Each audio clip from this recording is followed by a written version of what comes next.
Ladies and gentlemen, welcome back to the Cross Commission Podcast. It is a Friday evening, October 10th. Fall ball is underway. The Phillies are out of the playoffs. The Eagles are in crisis. Just heartbreak city. We never catch a break, guys. Philadelphia just never gets to catch a break. It also, at first they took the capital away all those years ago. They moved it down south. Ever since. I'm taking Ryan off the stage while he just vanishes off the screen for a moment. If you're watching this on YouTube, like the Phillies offense, but he just vacated like the Mets in September. Ryan vacated stage right. It's gone. He's currently trying to speak, but he's on mute. Don't care. Don't care about the Mets. This was a wonderful week to be a hater. Yankees lose, Phillies lose. Oh yes, Yankees are out of the playoffs. Yankees. Sorry, Jake. I'm fully on the Jays wagon because they eliminated the Yankees. My apologies. All right, he's gone again. It's not dealing with that. Not having that. Anyhow, we are back to talk some lacrosse. Real solid 2026 lacrosse talk. Currently, we are 71 something days from 81 days, I think, something like that, from 2026. We're about, I would say, 13, 14, 15 weeks from the beginning of the 2026 season. And so that means it's time to rank some teams. It's time to discuss what we're thinking about the 2026 season. It is our fall ball / way too early top 20 episode. We're going down from 20 to 1, giving you our thoughts on how we think 2026 shapes up to start here in October. As always, the reminder, this is a 2026 projection. It's not 2025 2.0. This could change by the time we get to January when the preseason polls come out, but should be a fun evening, giving you guys some hard nitty-gritty lacrosse preview content on this Friday evening. All right, gentlemen, how are we? I don't think I introduced us. Yeah, heartbroken, Jake. But like a man, I got up and we had to putt, and I was like, let's go. Pulled himself up by his bootstraps. Yeah. Put the hard hat on. Exactly. The elder millennial, the older, it's interesting to see the younger Philly fans really take the heartbreak of last night, really hard. And I'm like, oh, really, this is the default setting for Philadelphia. Besides 2008, which was a glorious when we were the big bad Phillies. But yeah, unfortunately, last night. Safe was hard on all those McNabb era NFC Championship game losses. Always there, just heartbroken. But I got to make a lot of good jokes on Instagram. I got to use a lot of the good stuff that I had, just in the archive. I was telling Safe asked before we came on. He said, "Is it too early to complain?" And I was saying that I'm creating a new rule. There's a 5-year. If your team wins a championship, there's a 5-year moratorium on complaining. Within that 5-year. Never mind 8 months ago. Yeah, true. And also, if there's a second championship that follows it up, it's a consecutive sentence. So. Right now, the Philadelphia's at 5 because the Eagles win in 2017. That got wiped out a couple years ago, but now we've added a new sentence on. Now I know this is an ever evolving law, but there's different weight, right? Like if the Union win, I don't have to wait 5 years to complain. Yeah, right? what's the call on that with New York? Because NYCFC has an MLS Cup and the Libs won the WNBA last year.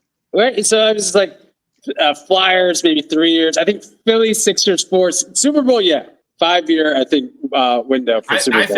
I think Phillies, Eagles, Sixers, 5 years. Hard All five. the major. Hard Okay. 5. That's fair. I That's think Flyers. I'm willing to do 3. Because it's been a long time since the Flyers. 2.5. Flyers, I'm going to do 2.5. Union, I'll give you 6 months. Look, you're good on your feet. This is what the press is going to be asking. You're going to be, the law and order senator or whatever. Like, it's the kind of question. It's good, right? Union, 6 months. Ryan, I'm willing to do Johns Hopkins national championship, also 5 years. Hard 5 years. Yes. Hard 5. Ryan, I'm willing to do Syracuse lacrosse or basketball, 5 years. Mets, 5 years. Jets might be 10. Yeah, I was going to say that. Yeah, we will milk the heck out of that if that ever happens. Jets, that might be. Please, we're still milking the heck out of Namath's guarantee. Honestly, with the WNBA's rise, I think I might have to hit you with like 2 years on the Liberty. Yeah, I might have to at least maybe a year. NYCFC. No, brother, you can turn back around in a week for. Red Bulls, if they ever come, if the Red Bulls finally come through, I give you a week. A week as well. Yeah, I give you a week. Islanders. You can get back. Islanders, 5 years. 5 years. Yeah. So there you go. 5. That's a good rule. I like this rule. Oh, Syracuse EPL, football would like Fran Brown I was going to say, what are your teams like? A soccer team, right? Also, or what are you? Tottenham. Liverpool? Tottenham? All right, I was going to say. Okay, yeah, that's like a 10-year too, right? Because like Tottenham never wins. Yeah, so that's Tottenham Premier League or Champions League win is 10 years. Yeah. There you go. Okay, well, good, Jake with Chelsea. Yeah, Jake with Chelsea. You guys, we're not counting your the Club Cup that I witnessed. True safe. Great point. Great call.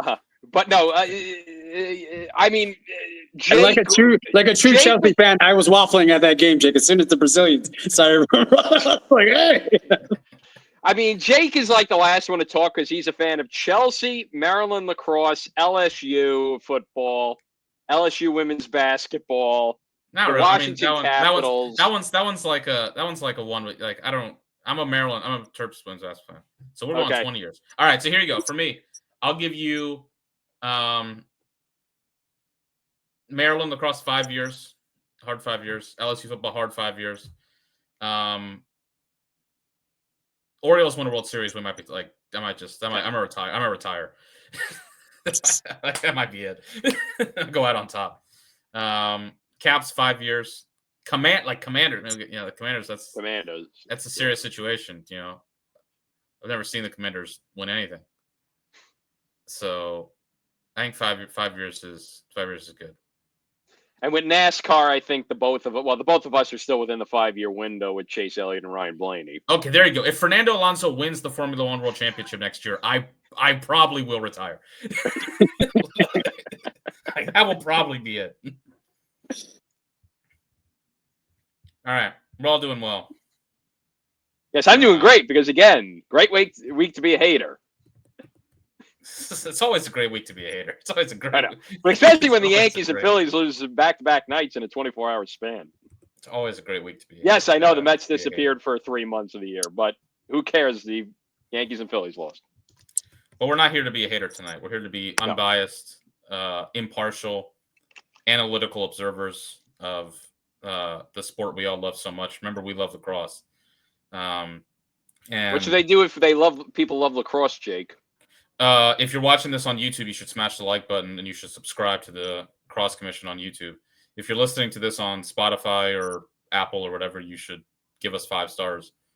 And you should retweet the tweet that plugs this when it comes out. All right. Let's get started, shall we? We're going, do we want to 20-1? Yeah, we got to build up the suspense. No, do we want to include anybody else who got votes, or do we just want to jump in with our? Yeah, we can talk about votes. I was considering Villanova. They look like their usual quintessential back end of the top 20 team. Yeah, they'll be decent in Big East play. Won't beat any huge teams. Your usual, all reliable 18-20 vote. at some point in February or March. Reasonable. Was thinking Dartmouth. I also, like BU, but kind of went with the Stags because just felt like, heartbreaking end to their season. But despite that, actually really good regular season. Seemed to be having a lot come back. So it kind of was like maybe they'd be like a little bit of a hot take, put them there. But yeah, I was thinking Dartmouth as going to be my 20th team. Again, just like I think I'm just kind of a little bullish on the Ivy and maybe a nice year for the conference as a whole. Yeah, I mean, Dartmouth, has definitely progressed as a program lately, and I can see them getting back into the top 20 pretty quickly. And I like your field. Yeah, I like your Fairfield pick too. I think, you got Towson at the top of the CAA, but Fairfield's almost there. So I can see the Stags made the top 20 last year. They could make it pretty quickly if they have a good start to the season next year too.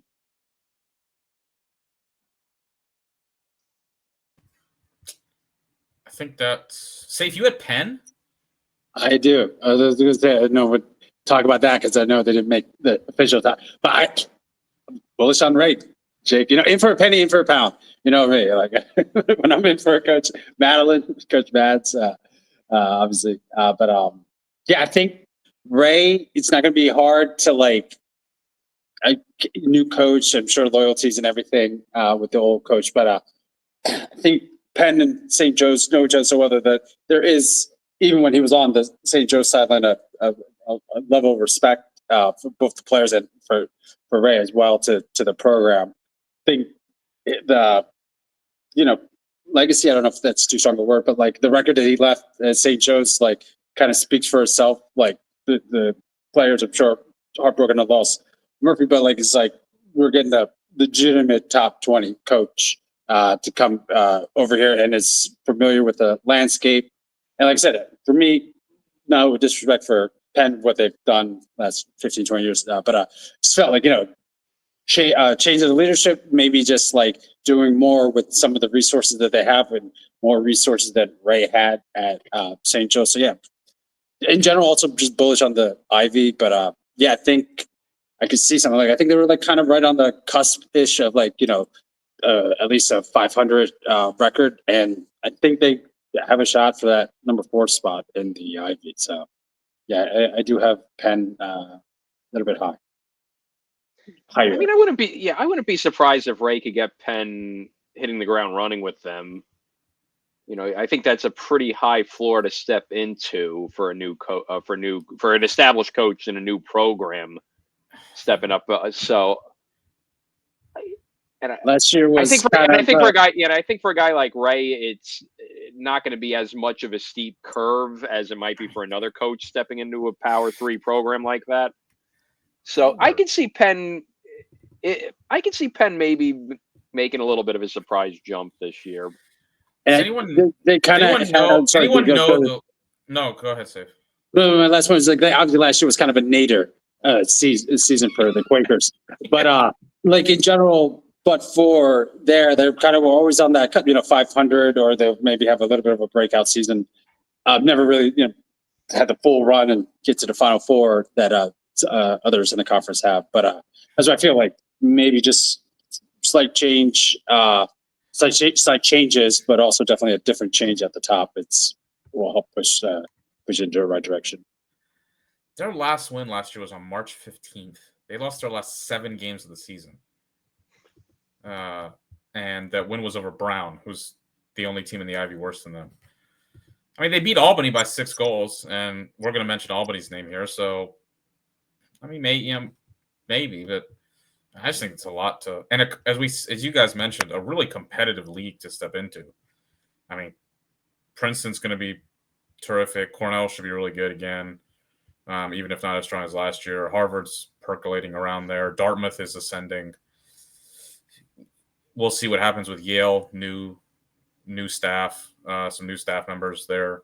So it's a tough hill to climb. I think he'll be good long term. I just don't know if I can see that out of the gate. But it's a new year, and we'll see. All right, here's how we're going to do this. We're going to go 20-1. For each team, we're going to mention one thing that we are excited about to watch for this team, what's got us pumped up for this team in 2026, and then what is one question that we have about this team going into next season? Maybe one thing that's kind of holding us back a little bit, or has us a little shaky on our confidence. So that is how we are looking to do this one. One thing we're excited about, and one question that we have for each of these top 20 teams. I'm going to lead us off, and our team at number 20 in the Cross Commission 2026 Way Too Early Top 20 is the Albany Great Danes.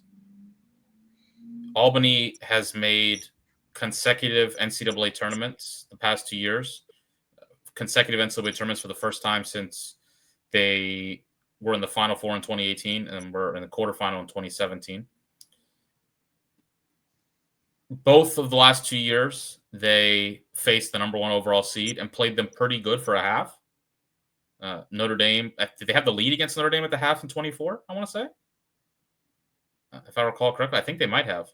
And then we're pretty competitive with Cornell there, and kind of kept Cornell in check a bit offensively before Cornell ran away with it. So Albany is checking in at number 20. One thing I am excited about with the Great Danes in 2026 is Silas Richmond. And honestly, just this whole offense kind of collectively. Albany returns their top 6 scorers. They only lose 3 guys who had 10-plus points a year ago.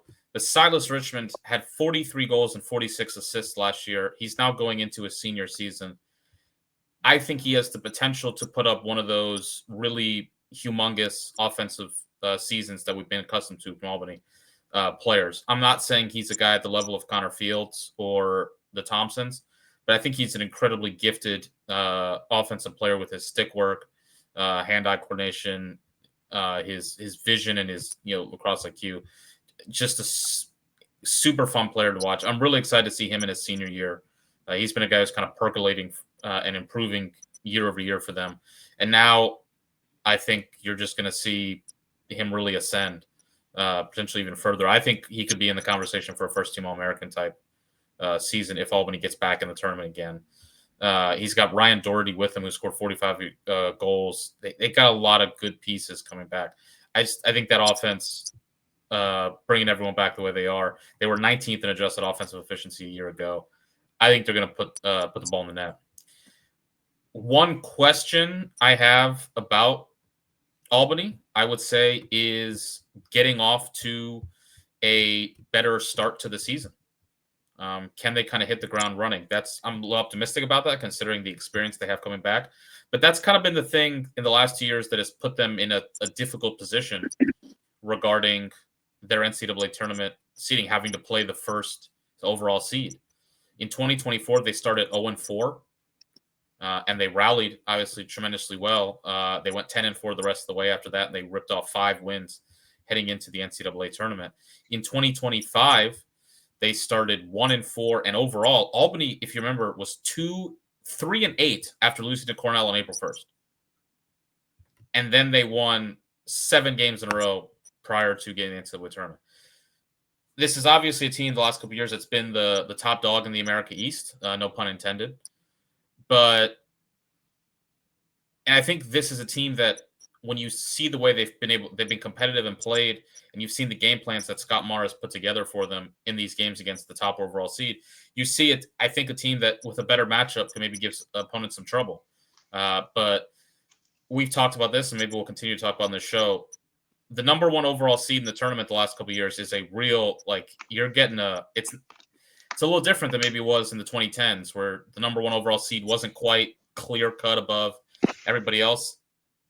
The last 4 years, the number 1 overall seed was a 1-loss Cornell national champion, a 1-loss Notre Dame national champion, Duke, who got to the championship game in 23, Maryland's undefeated season in 22, So I mean, you're dealing if you're in that spot against the number 1 overall seed. Obviously, it's always the toughest matchup.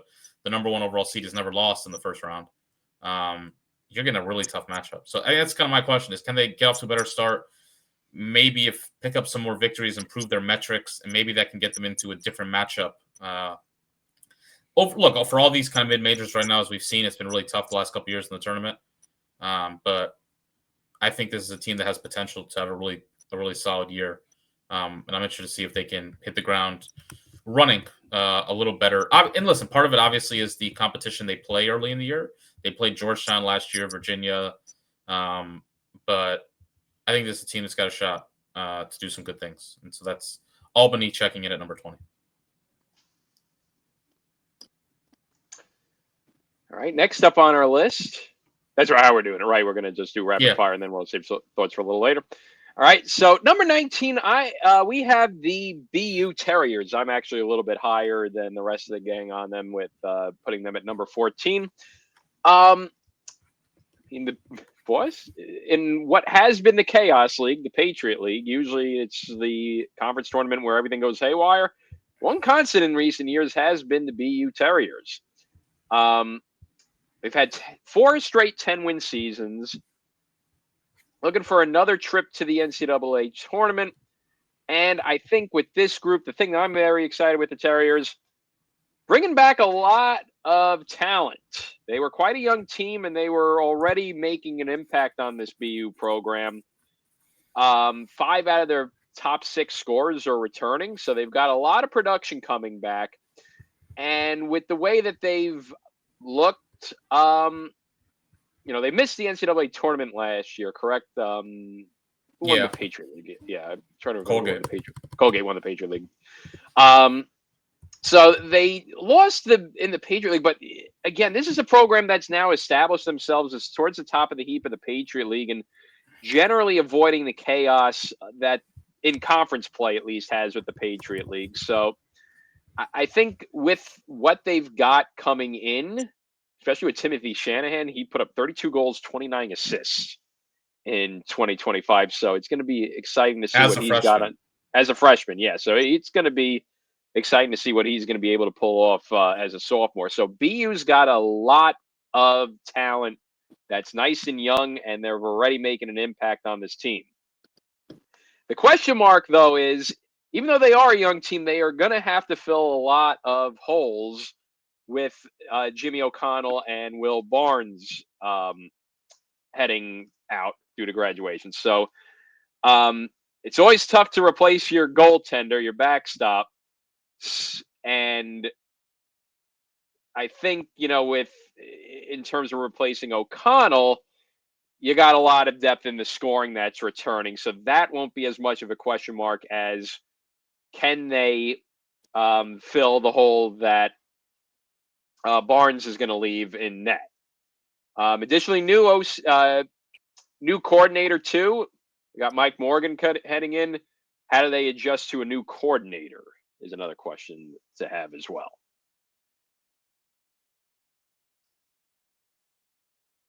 Just going to chime in here. BU has, in the past 5 seasons, in the postseason media poll, so the final poll of the year, they didn't get votes in 2021, but in 2022, they obviously made the NCAA tournament. That was their inaugural NCAA tournament appearance, and they finished ranked 15th in the poll in 2022. They were ranked 26th, or they received votes in 2023. They were 21st in 2024, and they were 17th in 2025. So this is a program that has received votes, or at least received votes in the final poll of the year in 4 consecutive seasons, and at pretty much one point or time in the season has been in the top 20 for every year this decade.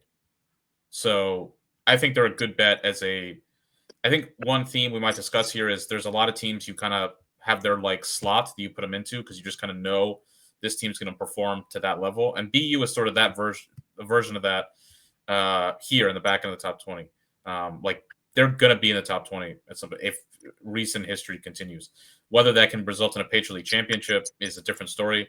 As Ryan mentioned, the conference has been insane the past 4 or 5 years, and I imagine the parity in that league will only continue in 2026. But as far as a pretty consistent regular season team, I think BU is in line to do that over the next couple years. All right. At number 18, we are taking our first trip to the Big Ten Conference, and we have the Michigan Wolverines checking in for us at 18. What am I excited to see with Michigan here in 2026? I think can they continue the defensive identity that they picked up towards last year? I think that they were a team that through most of Kevin Connery's tenure, it was just one of those confounding things. How a defensive guy who won a national championship, Maryland's defensive coordinator, they never really seemed like they could get it clicking on that side of the ball. And their NCAA tournament wins were largely propelled by, or NCAA tournament runs were largely propelled by great offense and great faceoff play. Last year, that really changed, and they were tremendous on the defensive side of the ball. They were fourth in adjusted defensive efficiency in the country. There are some caveats that come with this, and then I think come with what I'm about to mention as well, which is that the Big Ten was a maybe anomalously defensive-heavy league in 2025. The second, third, fourth, and sixth ranked teams in adjusted defensive efficiency played in the Big Ten. And number 9 was Penn State. So Johns Hopkins was 41st. Shockingly, Hopkins was the worst team in the Big Ten in 25.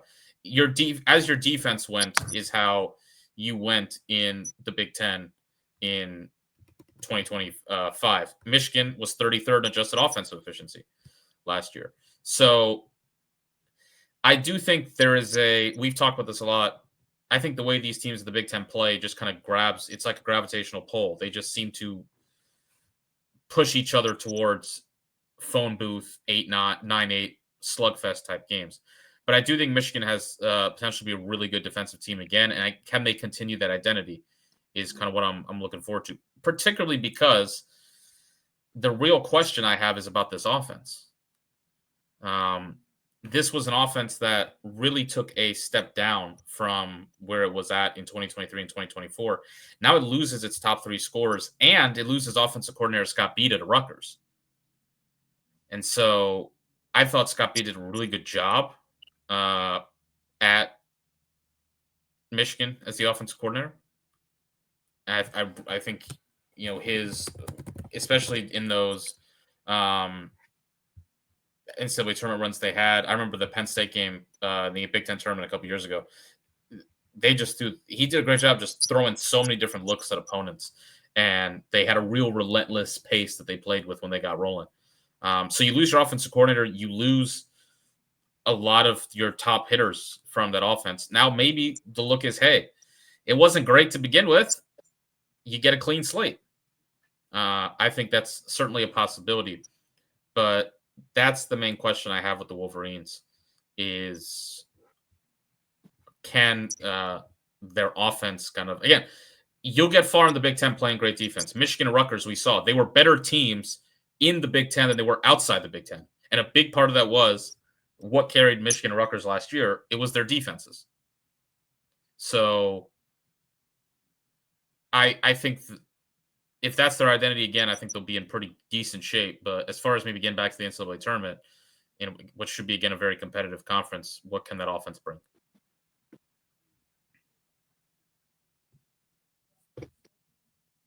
Lads, my turn. At number 17 on the Crosse Commission, too early fall. This is what we call too early prediction of fall ball top 20. Anyway, I work on the official name. The Rutgers Scarlet Knights. Right, Jacob. Have you started with? We talked a lot about defense with Michigan because that is definitely the bright spot for Michigan. Turning 3 players who were U.S. IL All-Americans, and 2 of which were also USILAL. Carbon Stoller goalie Ryan Splain and Joe Jernick. Forgive me, Joe, I don't know butchering the name, but definitely Splain, a dynamic long stick midfielder. Jerkins also made an impact his first year, transferring from Princeton. And Stoller was a pretty good stalwart in the net. So defense for Rutgers was their high point of last season. We look at adjusted stats from Lex reference. They were top 10 in adjusted defensive efficiency, 6. Even faceoff, which has always never been the Rutgers one of their strongest two. There were 12 saves. With Gardner, as I said, they were 7th. Even adjusted possession, they were within reasonable range for being a team. But the weak point was the offense. I mean, looking at last season, kind of anemic in their losses. Below, I don't think there's all but one game that they lost where they didn't score less than 10 points. The Army game was emblematic of that. Only posting 3 goals to losing to Army. It was at Army, obviously, but it usually is a much closer game, 9-3 against top 15, top 20th opponents. Rutgers did come up short non-conference. We'll get to the conference play, but yeah. St. Joe's, they lost 11-5. Princeton, they lost 11-5. Even UMass, they lost 11-7. Definitely turned it around in Big Ten play. Swept the state of Maryland, beat Hopkins, beat Maryland. And I think, as you kind of noted, Jake, that was probably the calling card for the conference. It's kind of gritty, 3 yards in a cloud of dust type of football. Which, listen, I said it. I had it posted when Rutgers was in the thick of that Maryland game, is an anti-scoring, defensive grudge fest, and I loved every minute of it. It doesn't have to have endless goals to be an entertaining game, but you got to be able to have some, consistent offensive potency, which Rutgers is known for. Active in the transfer market. They had 16 newcomers coming in to the roster this year. 5 of which are, transfers, and kind of excited about 2 of them. Brendan Kelly, forgive me, former BU and former Penn Stater. Had a bit of a quiet season in 2025, but 2024 really blew up, started all 17 games at BU, set career high in 43 goals, 49 total points, extra 6 assists there. So, if you can replicate that kind of performance, definitely be welcomed at Rutgers. And Jack Lonsinger, spent 4 years at Bryant as well, consistent starter, started off 15 games last year, going to bring with him, 19 goals and 10 assists.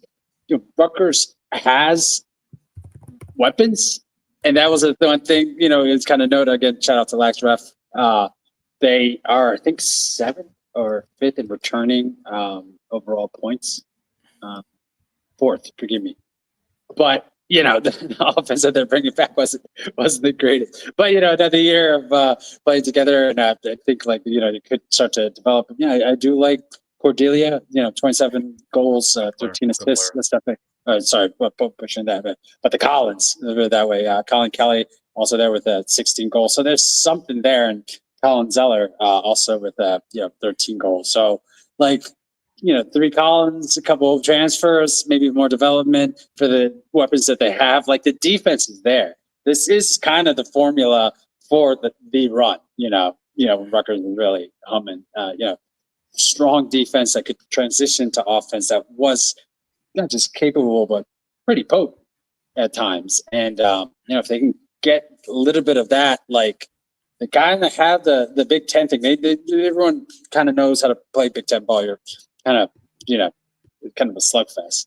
But if they can be more proficient in their non-conference play, so that they're going in to conference play with some momentum, I don't know if they can get back into the tournament itself, but maybe making the Final Four of the Big Ten, something, maybe the championship game appearance. Like I said, they were able to beat Maryland last year. Again, you kind of know with Michigan, you can't make that your Super Bowl. You can't make that the goal of the season just to beat the Terps.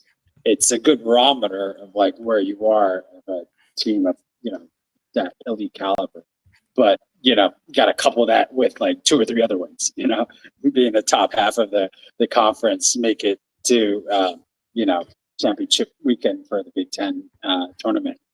That's when really bigger things can arise. Can make the actual NCAA tournament. So Rutgers, like their schedule, I think Hopkins is going to be at Rutgers this year, and I think the Maryland game is going to be at Maryland, but I think Princeton will be at Rutgers as well. So pretty decent schedule. So I was going to be excited for that. I think Penn State's going to also be at Rutgers because they were at the Happy Valley last year. So I hope they can get some fans there. That used to be a really imposing home field advantage, and I think they've lost that quite a bit in the past couple years. It was fun, man. I told you, it's a good time. It wasn't like super packed, obviously, because they're playing at SHI, but especially during that real peak Rutgers. It was a really great place to be at. Really great atmosphere and fun fans. As a Jersey boy, these are my people. So like a little bit hotter than some other fan bases, but definitely just great fun. So I'm looking last year's. And listen, this is hard. We all know the difficulties with scheduling, but their non-con slate last year, as far as home, in general, I think you could argue their non-con slate just isn't enough.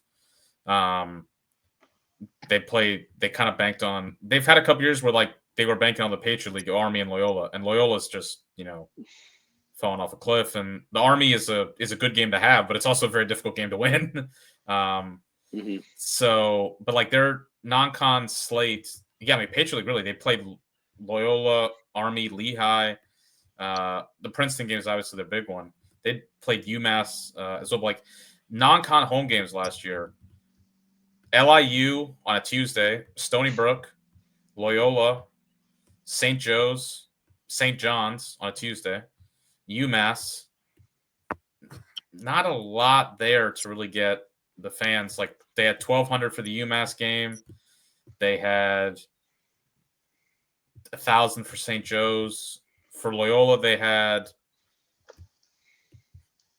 Let me get it up right here. 600. That was the February. So. The frigid one, and then they had two Big Ten games at home. They had Maryland and Michigan. The Maryland game, they got 3,000 in there, which was during a freaking driving rainstorm. So credit to the people who turned out for that, and they saw a huge win. And against Michigan, they had 3,000. So Big Ten play, the folks still kind of show up, but they used to be a game like they would get great crowds for many games there. They get the Maestro Cup there this year, so Central Jersey Derby.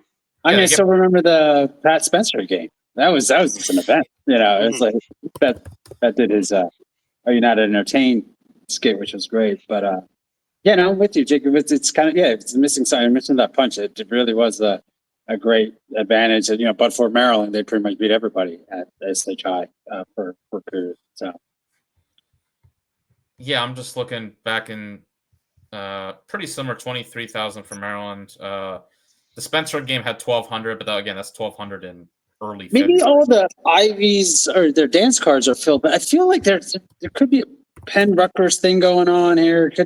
I could see Brown Rutgers, just Brown's not that far from, Piscataway. Honestly, man, I feel for them. That's that game when they played Cuse those 2 years. They had 5,000 people at SHI for Cuse. That was some heat. Yeah. And then they were going to play each other 2020, and that was the week where everything shut down. That's it. That was the obvious to come back, but I don't want to push our luck because obviously Princeton and Syracuse coming back together. That's great, but brother, and listen, Cuse is. Cuse has got a lot of dance. Cuse has got a lot of dance. There's no room to breathe in that schedule to get anyone else in. I think it's always the win, and then people will want to schedule you more. You know what I mean? Like, it's a chicken egg thing. But if they overperform this year, they should try. I think they should swap this Patriot League thing for the Big East. I think they should try and play Denver and Georgetown. Oh yeah, absolutely. Yeah, like keep St. John's on it just for the locality thing, even though St. John's isn't going to give you much. Or maybe Or give Cornell a call. Cornell, maybe see if you can play Cornell on the schedule. Yeah, because if Cornell can't fit in Syracuse's schedule, then why not have Cornell Rutgers then as a change up? Yeah, we'll have some Yeah, more like the scheduling years thoughts. where you're playing Princeton at home, you don't have the Jersey game, like have a Jersey present that season. Yeah, Rutgers would be a great fill-in. So yeah, I think we'll have more scheduling thoughts. I think Syracuse's schedule is like the happy learned how to putt moment of the offseason. What do we say? That's a man's schedule. There's that great Ethan Hawke quote about Nicolas Cage where he's like, this guy's the best actor I've ever seen. Unfortunately, like he has too much water in his beer because he's played too many bad roles. And it's like that's kind of skews his schedule the past couple of years. Too much water in the beer. They've cut down that water in the beer now. It's a lot more alcohol content in that schedule. Yeah, now it's one of those IPAs with 9.5% alcohol content. Exactly. But we'll talk about that when we get to the when White Claw went to 7.5. I was like, they're really trying to hurt people.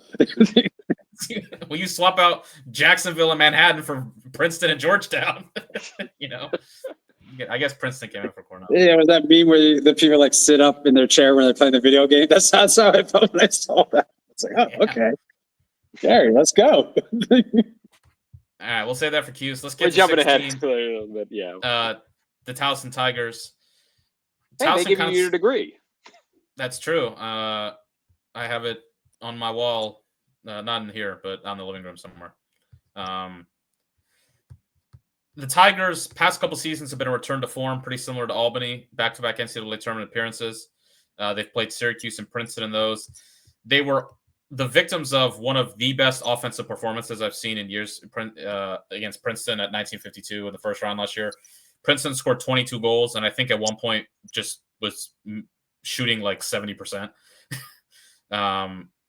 But that gets into the question that I have for Towson, which is, what are we doing about the goaltending? The goaltending for Towson last year was 65th in adjusted save percentage. For those at home, Ryan, how many D1 teams are there? I believe we're up to about 74. Let me see. 77.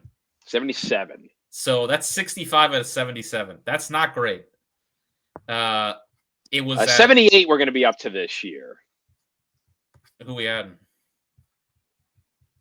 Yes. Who's adding? Who's coming in? Well, we had Iona last 2 years ago. So, yeah.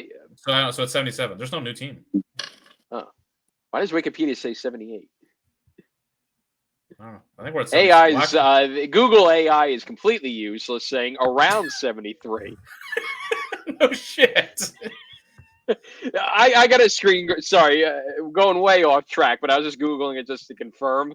This is something. This is the direction Google's heading in just terms of uselessness. You ready for this one? All right, go ahead. All right, I'm going to present it now. So for those of you that are listening, AI overview. There are approximately 73 NCAA Division I men's lacrosse teams. 120 NCAA Division I women's lacrosse teams. The number of teams can fluctuate annually. So these are approximate figures based on the most recent available data. Men's Division I, around 73 NCAA member institutions sponsor D1 men's lacrosse teams, with some sources stating slightly higher numbers, around 74 or 78, depending on how new programs are counted. This is terrible. This is terrible. There's not 120 women's. There's 131 women's teams. And they're adding new ones like every year. Every year. Bundles of them every year. There's 131 Division I women's teams. Some sources indicate that the number could be slightly higher or lower depending on the academic year. God, Jesus. Get it off my screen. Get it away. All right, Towson. Goaltending is terrible. It was a problem against Syracuse in that game against Cuse in the Dome in 2024. Towson led at halftime of that game. They scored 15 goals in the Dome against Cuse. The problem was that they got a grand whopping total in that game of 9 saves. By the way, you are right. It is 77 teams. I don't know what Wikipedia was on with 78. I just went on the NCAA website to confirm, which was buried under the search results. In the last 2 years, Towson has gotten a combined total of 20 saves in their 2 playoff games. Not going to cut it. you can hide bad face-off play in the NCAA tournament. You can get around some of the things. You really cannot escape goaltending. If your goaltending is not good, you're cooked in the current shot clock era with the number of shots your goalie is going to face. So what can Towson do to fix that problem in 2025? The goaltending's got to get back to where it was in the, kind of late. Honestly, in the early, 21, 22, 23, they were pretty good. And then 2016, they were 17th, 2015, 9th. If they want to break through further, they need better for the goaltending play.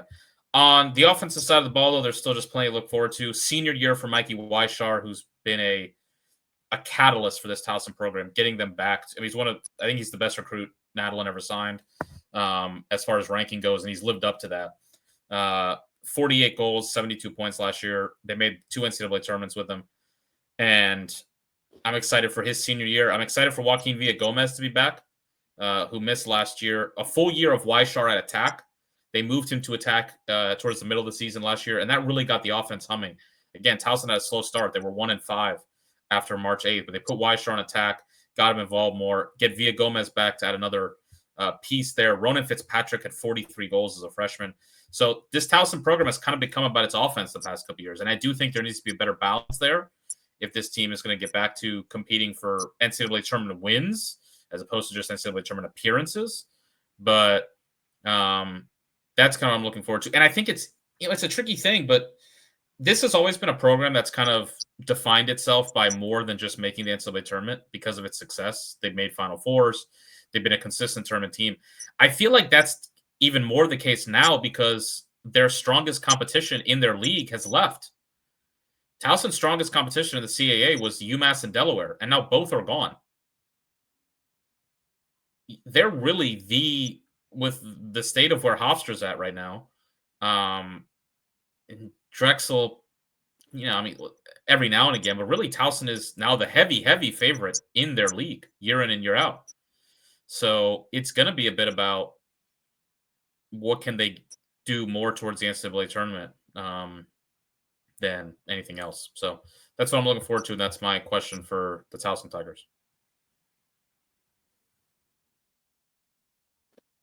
Coming into our tournament team section, our first team here, a little known team, guys, really kind of an upstart program. Just a bunch of grinders out there. The Johns, I think, there's an S at the end. Johns Hopkins Blue Jays coming in at number 15. Jokes aside, my beloved Jays, it's like Charles Dickens said, a tale of two seasons. Jays opened up the season kind of hot. Jake, I remember when we were doing our preseason stuff, I kind of was like a little bit of a downer. I was like, a little bit worried, about Angeles. And I was like, oh, maybe Hopkins not going to have that punch. But you're like, yeah, come on, essentially look on the bright side here. And it looked like you were true. Like open up the season 5-1, but that also coincided with the availability of our star Russell Melendez. I was just listen. I was just early. I was just a little early. You were right. The injuries you can't predict. Like, but you're right. Maybe Russell's there the whole season. Season just totally changed because it really was just a totally different team. 5-1 Hop at the beginning of the season. Yeah, I really loved how they were playing on offense. Just absolutely being able to move the ball around. I was like, oh, this is I had nothing really to worry about. Close games, but they're about stuff at least at the beginning of the season, these were predicted to be difficult teams. Denver could really expect that. Towson was the strong. Georgetown tournament again. Loyola, a little bit sad. And North Carolina had a resurgence in Virginia. I'm sorry. I was like. The Loyola a little bit sad. It's just understatement. I don't want to kick a greyhound when it's on down, on the ground. So, but yeah, North Carolina, that was unfortunate also. But again, felt like we were really in it at that point in time. But Carolina was a top 5 or top 7 and rising team. And Virginia, again, a close win against a historic rival. At that point in the season, I was like, oh, Virginia will have a Virginia-ish type season. And that's a good win to hang our hat on. And from there, just, collapse. This Syracuse game. Do you think the season went down when Luke Downs couldn't identify the ball in the hidden ball trick? I mean, it was it kind of felt like everything would just went like downhill right from you there. Remember there one time it was at the championship, like where Maryland won it, like the ball that kind of tipped and Big Mac like just. I don't know, instinctively or not, just didn't move his left foot backwards, which would have put the ball over. And it was just like, that's just like the gods smiling, again, it's well, because like it happened, and then like the week later, they're like, Luke Downs has a concussion. Yeah, it was a bad, like, exactly. Luke Stout, sorry, not Downs. Downs is Downs. But yeah, like it was just a bad omen for the season. And I think it went downhill when they quoted our tweet in an Instagram post about how good he'd been for like the first 2 weeks. Like immediately it switched. We can't put that curse on because sometimes we are hot and we hit. So like, that was just a bad one. But again, just it seemed to just like melt out, and it wasn't like a complete and utter meltdown. Like the Rutgers games, Michigan games, like I didn't like losing them, but like I was like defensive. Yeah, I still like had that hope. The residue of like that's 5-1 start. Like, and then it's just like kind of going. I knew the Ohio State. I just knew I didn't like that game. Like I was like, because the last time Ohio State came, it was like 2 years ago, where the Jays kind of like dumped on them at home. I was like, Myers having the season that he was having, would love to spoil homecoming. I think it was for the Jays this year. And then the Penn State Maryland game, just offenses really didn't even show up. Just again, ifs and buts, everybody can point that out. But yeah, we have a full season of Melendez. I don't think we lose 7 of our last 8 games. No. Like I just don't. And again, like you can't like replay it. But that's just one of the things that just disappoint in the season. You can't say another. And it's like because the other parts of the Hopkins was like, except for defense, which during the Milliman's years, like even the offense maybe up and down. Like I always felt like. But like last year's defense, 2020, the team that lost. What are you looking? Let's 2025 happen. Let's move to 2026. What are you looking forward to? Or how about this? Let's start with what are you questioning? We'll end on a positive note. What are you questioning? I'm looking forward to maybe a season where like a little bit maybe less oversliding for sure. I'm open for that. I'd also offensively just like. Maybe there was a lot hinging on Melendez, filling the holes last year to be the kind of leader, and like knowing he's not there, like forcing everyone else to be like, okay, the kind of thing like the sum is greater, the total greater than the sum parts. But so like they need to like find because it's not that far off. It's melancholic as I was last season, like about their. Descent into hell the second half of the year.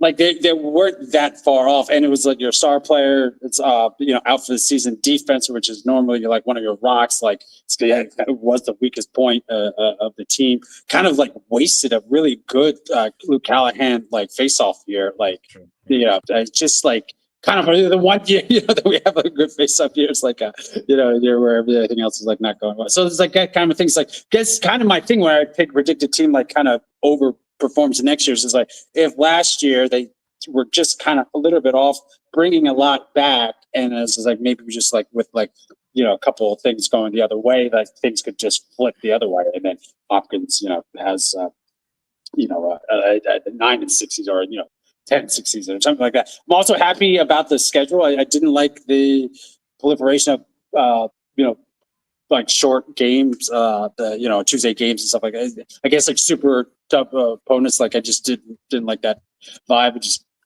so like having just like weekly games again. That has another discussion we have about scheduling and stuff. But yeah, there's stuff to be kind of excited about. Like maybe Hunter really kind of blows up. Kind of becomes like the hitter of ours. I think we really need a distributor. Maybe Brooks English really like kind of turns into that role. Defense, I want to see a bounce back. Just like that was the thing that I kind of always prided like the Milliman years is like really tough D and like energetic. Dash and goal, freshman. I think that's the real. What can he do? I think they go as he goes. I think if he's great as a freshman, off the bat, if he's a stud, I think they could be a quarterfinal team. If he's just okay, I think that's kind of maybe. I mean, I hate to put too much on one guy, especially on guy, but I just think, I mean, goalie play was there. Look, Hopkins had the worst goaltending situation in the Big Ten. I don't think it's a coincidence that they were at the bottom. I mean, look at that Ohio State game. Fiok had 15 saves, and Hopkins had, I think, 6, 7, or 8 in a 4-goal loss. I think. Jake, you know I like a big goalie.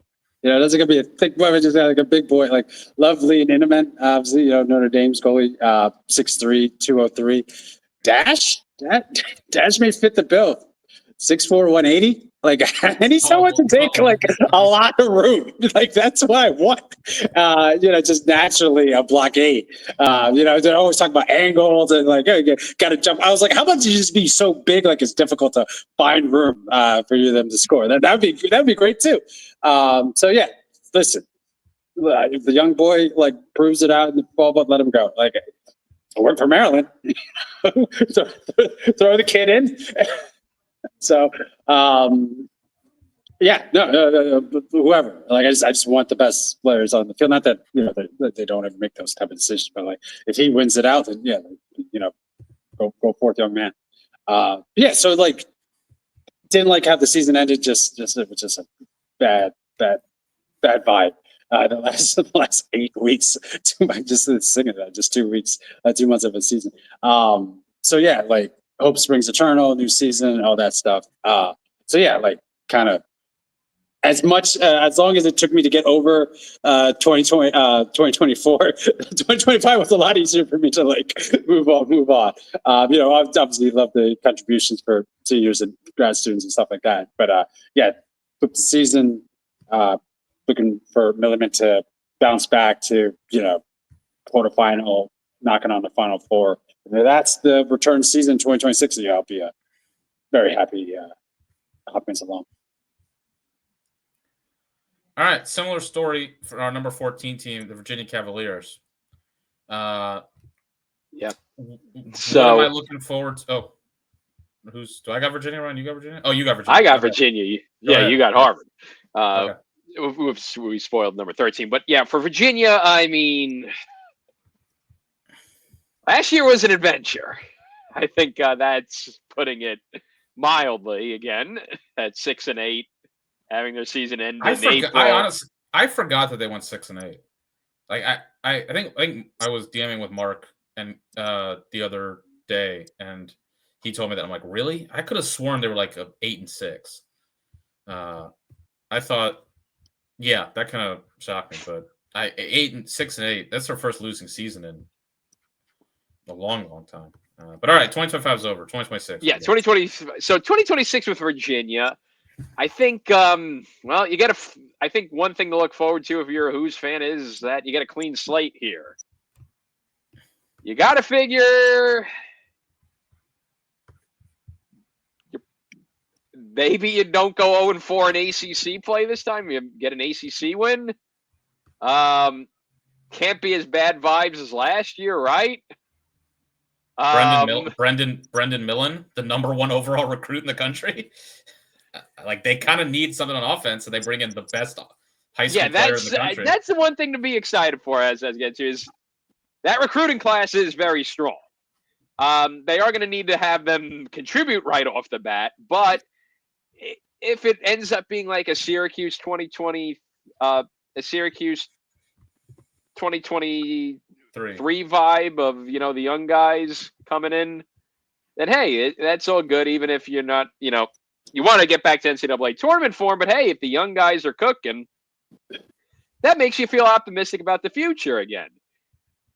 Problem is with Virginia, I think more than any other team in this top 20 is the question marks is really what everyone's asking is, and I think my question for them is, what the hell is going on behind the scenes with this program? Because I know vibes is not exactly the indicator of how to measure a team, but with Virginia, everything feels off and something doesn't feel right with this program. So they've got a clean slate in 2026.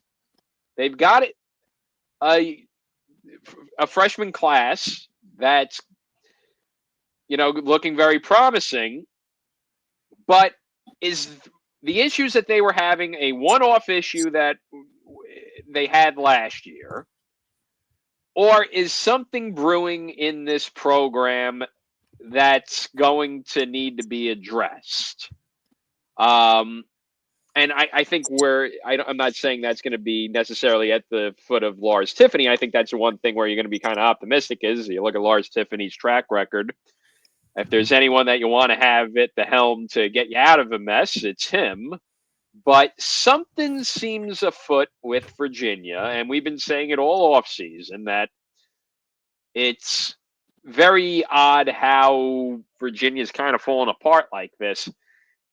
Another bad year, and things might start to sour quite a bit. So with Virginia, it really is what's going on here, and can they get this back on the right track? Because last year, there's something we definitely did not expect out of a Lars Tiffany coach Virginia team.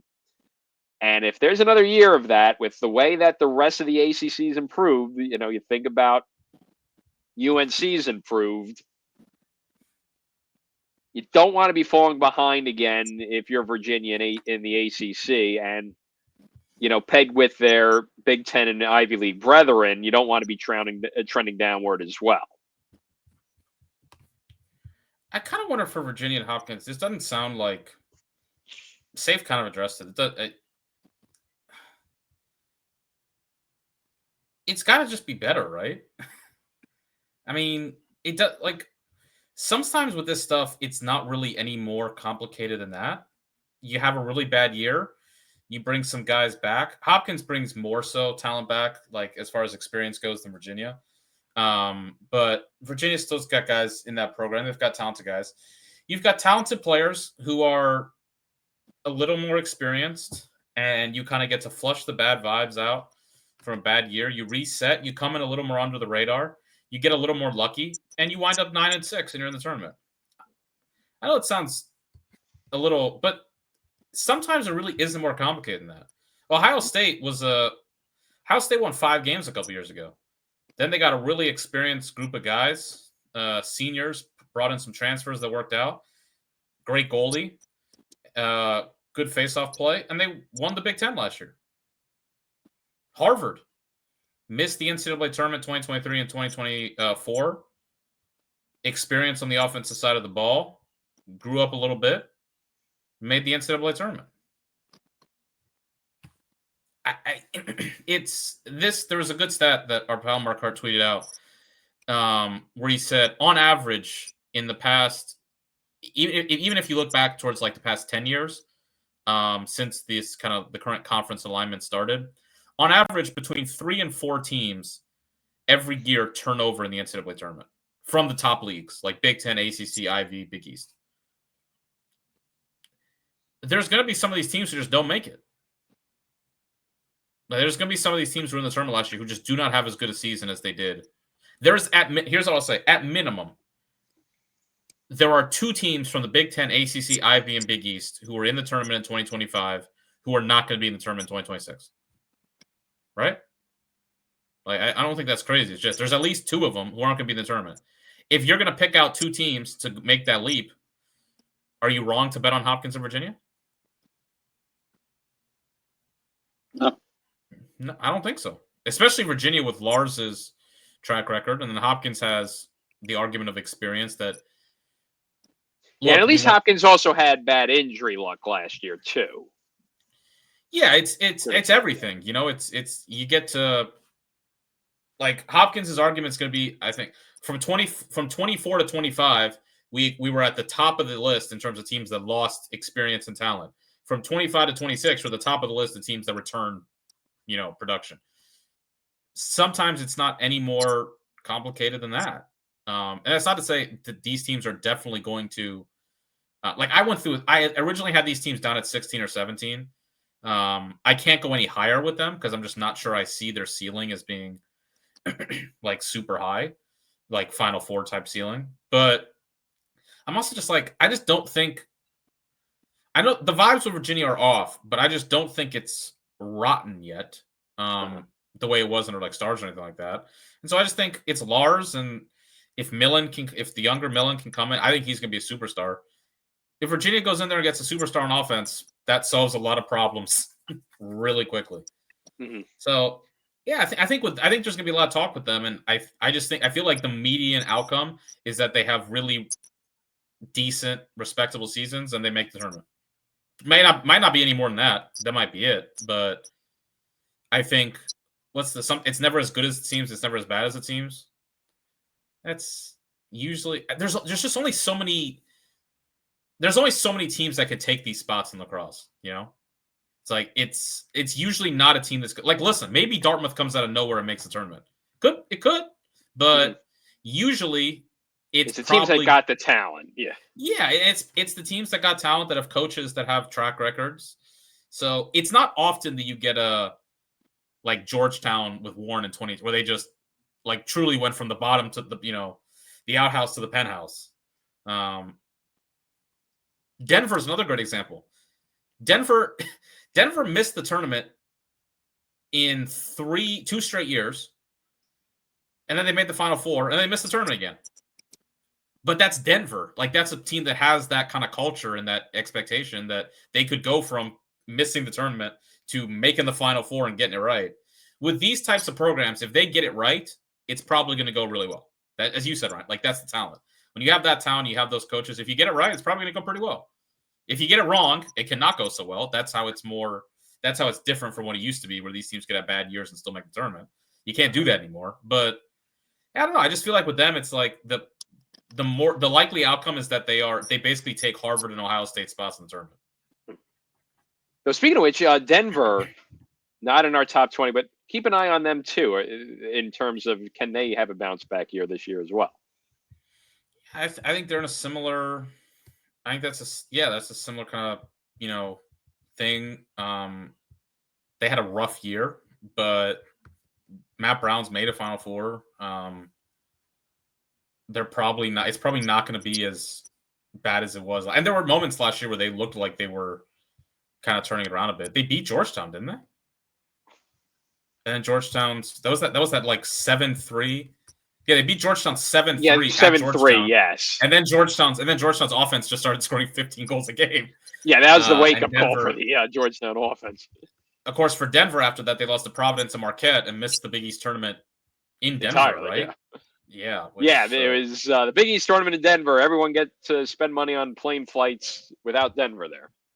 Yale's a shot as well. Like, can Yale with a new defensive coordinator and Faulkner just finally get the defense right? And if they get the defense right, that's kind of been the big thing the past couple of years. I don't know. It's just that's probably I think what ends up happening with these programs. I think all these teams we're talking about here: Hopkins, Virginia, Harvard, Army, Ohio State, Duke. 2 of these teams are going to make the tournament, and 3 of them are going to miss it. Who that is a great question. I'm in a difficult spot with Harvard.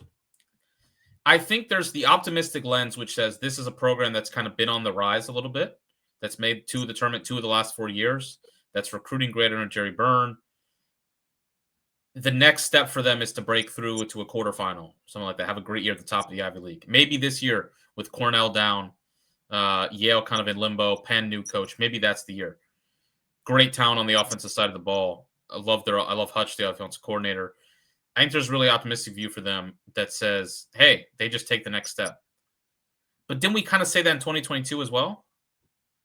That super young team makes the NCAA tournament, they're going to take the next step. And then they did. They missed for 2 years. And that's not to say that Jerry Byrne's like the wrong guy or anything. I think it's just progress is not always super linear.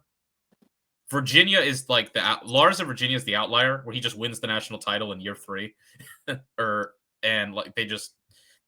all up. I think that's another thing you can mention with Virginia, maybe for why things just feel so off, is that Virginia was just positive vibes and ascendancy for like 7 straight years. Lars comes in, makes the tournament year 2, wins the title year 3, wins the title again. Yeah. And it's with just a whole pandemic sandwich in between them too. Yeah, like everything was great. Connor Schellenberg was there for 4 years. Everything's great for like 8 years. Then it goes bad. Well, obviously it's going to feel bad, They forgot what a bad season looked like. Season is, yeah. And so Harvard, it's not always just up. Cuse is another great example with this. Overall, in the macro, Cuse has kind of been up. But in between there's been a lot of downs too, where people thought, oh, it's over, and then they bounce back. I just kind of wonder with Harvard, maybe the long term, yes, they're gonna be a team that can get to the top of the Ivy League. I'm just maybe not sure it follows up. Now, I will say, and this gets to my, I guess, the main question mark. I would feel a lot better about their chances if I knew what was going on at faceoff. But I mean, is there any NCAA tournament team with a bigger weakness than Harvard had at faceoff? They were 68th, and we saw it against Cuse. They won. Harvard played Cuse twice, and I don't think they won 10 total faceoffs in either of those games. And still, they won one of them and should have won another one. But that's just such a glaring weakness, and I don't know what the solution is. Safe tampered with Ross Prince of Georgetown on the pod last year. That didn't happen.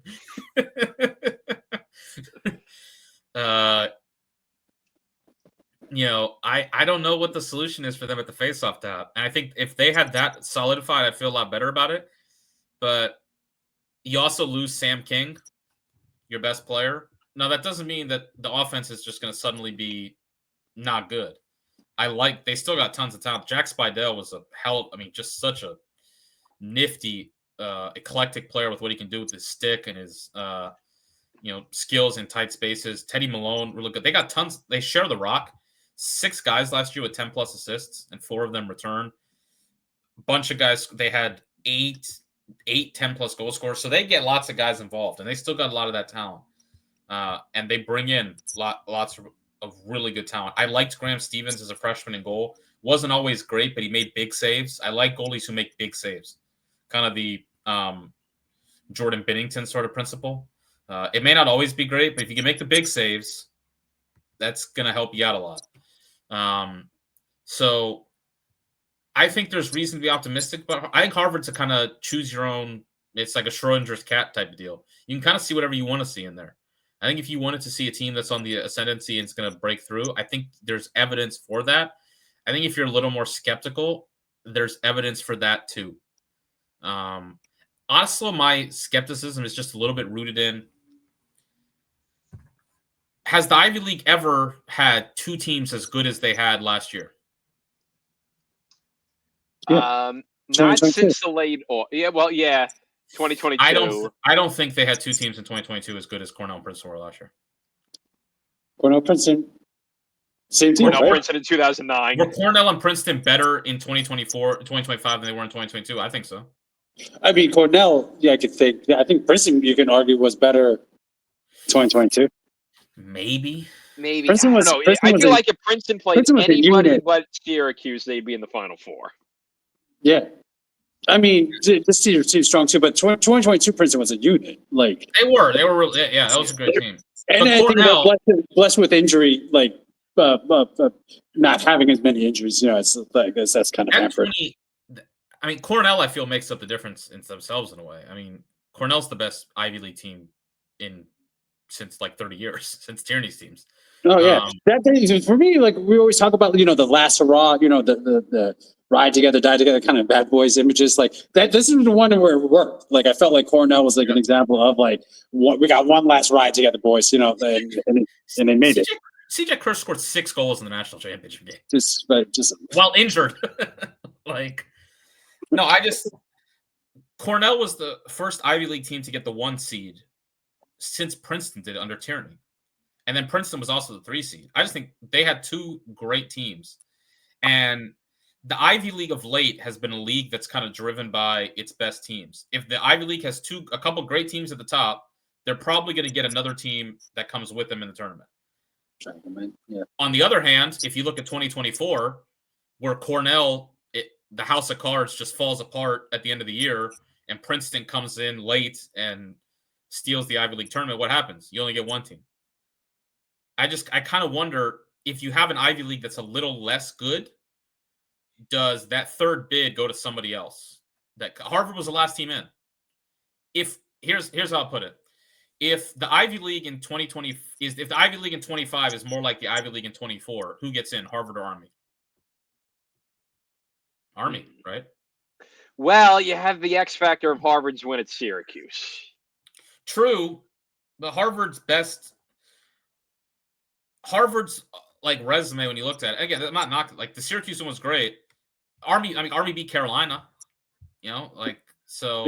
They beat Michigan too, right?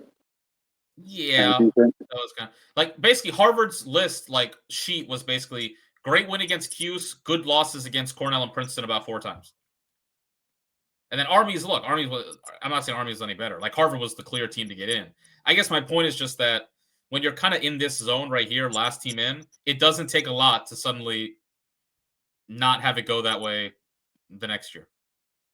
And I think all these teams, Hopkins, Virginia, Harvard, Army, Ohio State, Duke, I think they're all kind of in that. You take 2 things for Hopkins and Virginia and make them better, they're going to be in. You take 2 things for Duke and Ohio State and make them worse, they're going to be out. I mean, Ohio State was a better team than that, but they lose a lot of their experience pieces. They bring some back, Fayok and different things like that. We'll talk about them. Yeah, but defense, Marinette. It's I think all these teams, it's like a house. It's really just fine margins with these teams here. Mm-hmm. Yeah, well, you mentioned our next team on the countdown with Army, the other team that was in the last team in. I'll start with the question mark is, how are you going to replace that senior class? They are losing a lot of talent out of last year's class. You're losing Eicher, you're losing Pilate, Mazur, Colati, Fournier, McCullough, Nixon. So you are losing a lot of your top players at all facets of the game, too. I think that's kind of the other issue is it's not just you're losing a bunch of offensive players. You're losing pretty much every position. But at the same token, though, I think the thing to be excited about is you still got the Plunkets, and you still got a West Point. You still got an Army team that is coached by Joe Alberici. So you're always going to be the hunt if you're Army. And I think the other question that ties into how you're replacing your senior class from last year is going to be, can you finish?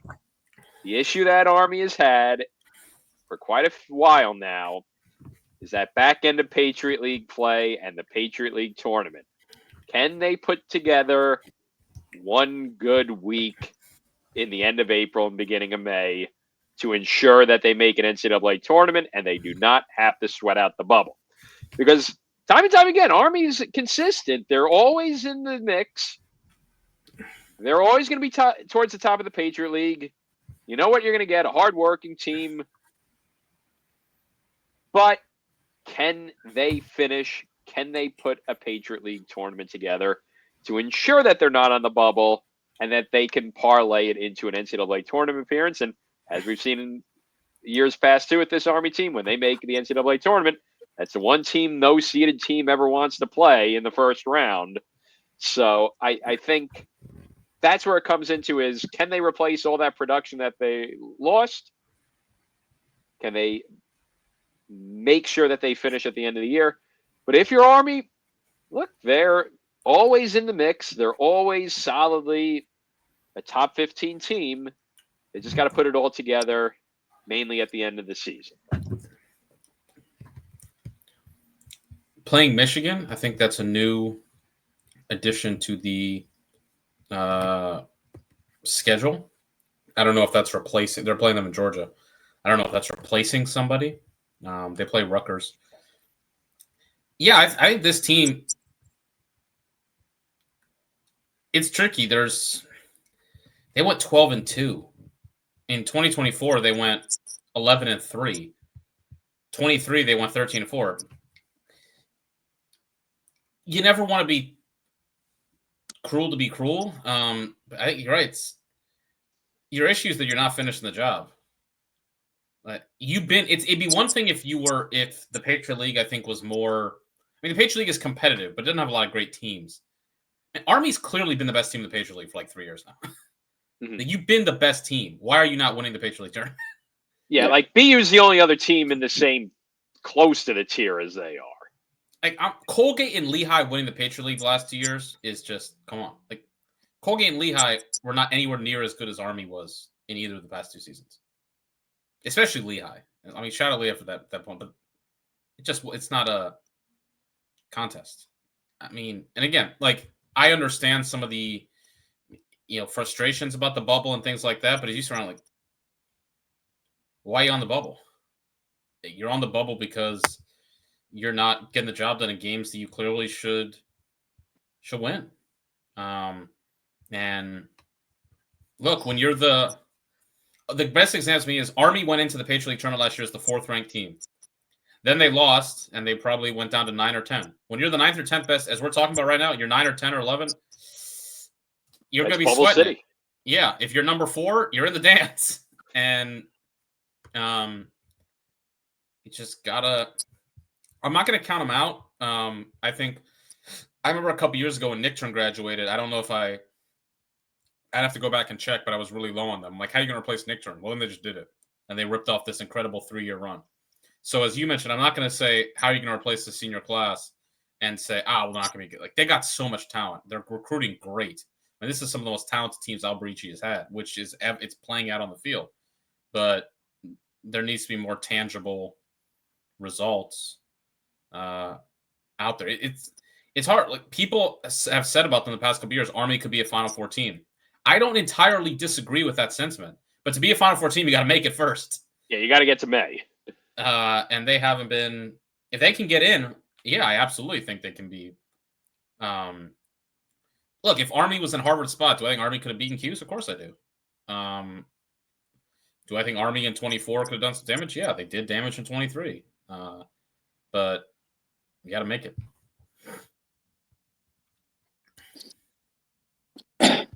All right.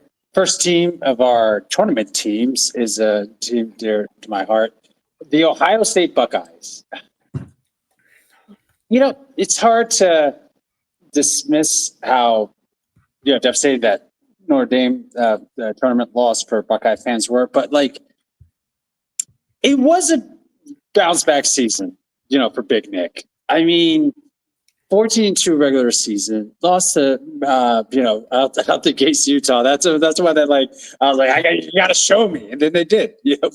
12 straight games, and then lost to Maryland. Again, I think probably maybe a little bit overhyped going into the game. Offense was kind of quiet, and then bounced back, won the Big Ten tournament, and I don't think it was like over. Celebration or anything Notre Dame was just really hot, and Ohio State had their worst offensive output of the season. Even though the Bryant game, they scored more goals than that. 7 in that game. They only put together 6 against Notre Dame. So yeah, it's unfortunate, but that's what happens. You have the worst offensive output at the worst point in time to have that. But that was a really good season. And the Buckeyes were recognized. 6 Buckeyes made the the Nike Inside Lacrosse All-American teams. Caleb Fyock and Bobby Van Buren, both first teamers. Cullen Brown, Blake Island, Alex Marrier, Gannon Matthews, all made honorable mention. All but Gannon Matthews returns to this Buckeyes team. Alex is definitely the big hitter. Had a 50 spot in goals, but and they will lose the contributions of Garrett Haas, but they do have Donnery coming back. Haas is back. Donnery's. Oh, sorry, I didn't see him on the roster, so I just thought Haas isn't on the roster. Maybe it was Donnery's the one that. No, I think it's they bring back Marinier and Haas, and then they lose everybody else on offense. Yeah. Right. So it's they bring back 1 and 2 and then lose 3, 4, 5, 6, 7, 8, 9. That meat, which was a double digits goal scores for Donnery, Sheen, Matthews, and O'Leary. They were deep. Yeah, that was what made them effective, and I think that's what freed up Alex. You couldn't just tee off on him if you had these other guys dropping 15 plus goals. So that was a bounce back for Buckeyes. My biggest, I just want to say, I'm excited for this team. They definitely have some stars. I honestly, I just wish Caleb, not that he leaned into that big, sexy nickname, but I just want just less of that, emphasis. It's just like that. He's one of the best. There's a little dip on the chip there, a little bit. Like, I was just saying, like this in this season, like let's purpose driven season type thing. You know what I mean? Like Final Four. That's the nickname I want people to say. Yeah, big game Caleb. That type of thing. But yeah, they bring back core pieces there. You have noted Jake, significant loss in offense, but you bring back your two biggest hitters and like a defense that if the Big Nick, one thing you can count on him is they're going to be defensively strong for the most part, and I think like that's going to be similar in 2026. Big question is just like the follow up. Yeah, you got it. Like Myers has never made the tournament in 2 straight years. Absolutely, and it's like you can almost like. I'd say that was a waste of a tournament appearance. You always love every tournament, but like the way that ended, and just like after such a great season, definitely disappointing. At home, it was a bad look. And I'm the biggest Ohio State apologist on this pod, so it was a bad look. To come back, that's the thing. Like, how do you respond? That that character side of the game and stuff like that. And like I said, but I was fond of Coach Myers, and I faith in him as my betting history has shown. It was just like again a little bit more of this. So, like, you showed me like regular season, Big Ten tournament, stuff like that. Now, money time. Got to get just through the money round. Quarterfinal appearance. That's a real sign of progression. Another NCAA tournament appearance. Kind of saw that. Obviously, like if you're an Ohio State fan, you like Big Ten championships first. Yeah, that was huge. Definitely, beating Maryland, and the tournament again. Can't make that your Super Bowl. You just can't do that again. Great to have that barometer to be like, oh, this is where we are against one of the top teams in the country. But and not that they did make it this Super Bowl, but you kind of made me feel that first round, that first game. There was a little bit of like a build up and stuff like that. It was like that's just another game now. That thing. Like obviously we love the dynamic between the coaches, but like kind of what we said, like when Penn State, when we get to like they to turn the corner by like making that third Final Four. Now it's just like that's just what Penn State does. We make Final Fours. That's the rep you really want. That's the Maryland rep. Notre Dame has that. Virginia has that. Ohio State needs to get there, and they haven't got there. Aside from 2017, so a lot of work to do, which I think like for that kind of team and that coaching staff, like that they kind of feed on that. Like there's more to do, type of thing, and now do it. So I would would love to see another great season for them. They're a fun team to watch, especially when their offense can get going and stuff like that. But just kind of want to see that next progression. Richmond did that. Penn State did that. There's turning a corner, becoming a new part of your program. That's my question. Just like, can we get back-to-back appearances, make quarterfinal appearance? Then there's something to really talk about. I don't think they're going to fall off the way they did from 22 to 23, which was honestly shocking. They went from the first round to winning 5 games, I think. That defense was not just the best defense Myers has ever had. At least by statistically, it was like substantially. 21.9% adjusted defensive efficiency is in the past 10 years, 3% better than any other defense he's had. And the second best was the year before that with the same pieces. They've got this core group they have. Fyock in goal, Van Buren and Brown at the long poles. That's the bedrock of this team. Fyock was unbelievable last year. I think my question is the offense improved substantially from 24 to 25. They went from 29% to 35% in offensive efficiency. Can they afford like any fall off in defense? I guess is my sort of question. Like, what if Fyock goes from being like 63% to 55%?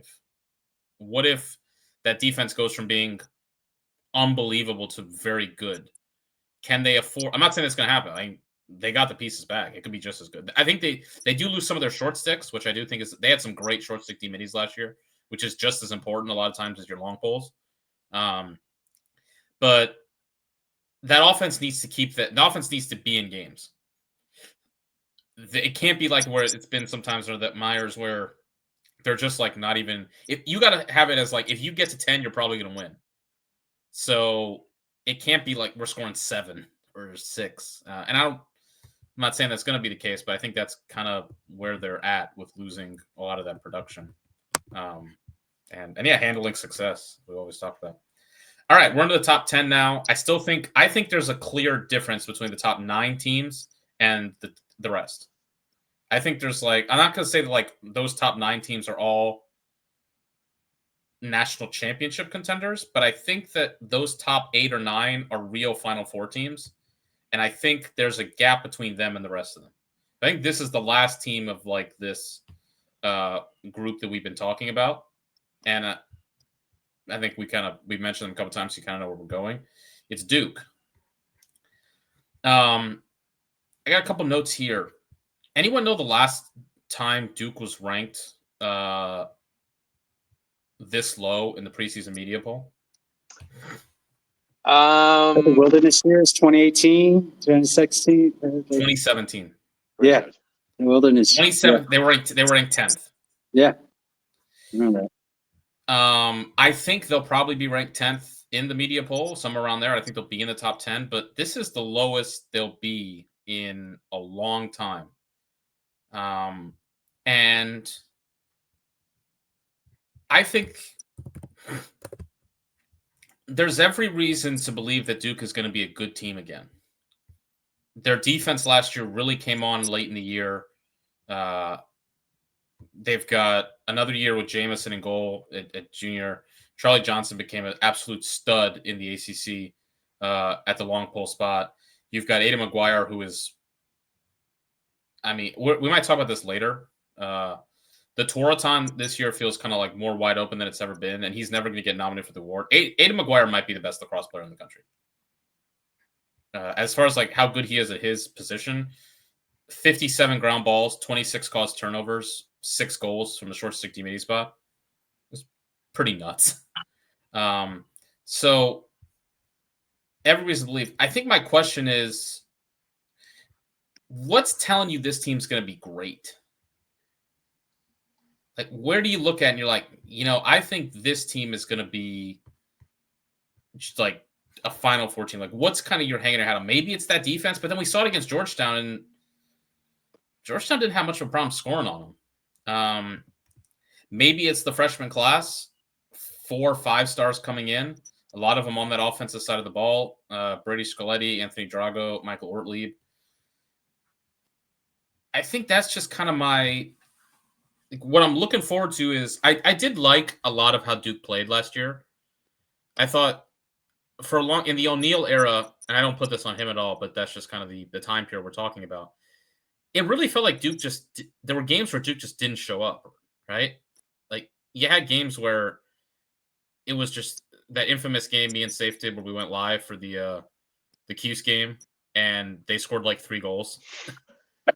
And after building it up of like, wow, how's this Duke offense getting? What the hell is happening here? like their efficiency numbers going in. Is Duke the best team in the country? I remember these words out of or like, are they like 2022 S Maryland and we're underselling them? And then, like, they were like first in offensive efficiency, second in defensive efficiency, first in face-off, and it's like, wow, this seems amazing. They scored 3 goals against Syracuse. Like, are we missing it? Yeah, I remember that. And it's like, no, we weren't missing it. There was that one year where they lost by like 7 goals to Loyola. just a regular Loyola team just whooped them. I don't know. There was just so many games just like, what is happening? Like was it last year where they lost to Denver by like 8 goals? Denver's like worst season. Like there's just, last year was a little different again, like not the O'Neal, but there were so many games where it was like, what is happening?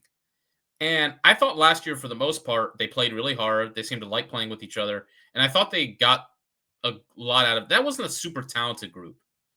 They were really good players, but offensively, their leading scorer was Eric Molliver, who was really good, but not the stud. McAdory, I don't think they ever really figured it out with him. Max Sloat had a really good year. So I do think this is going to be I don't know. I think Dino seemed to have fun coaching them. They seemed to like playing with each other. It was nice. It was cool to see a Duke team that kind of had some good vibes again, as opposed to, and it's kind of weird. Like, why are they not clearly the best team in the country considering the talent? I guess my question is just, what's the upshot?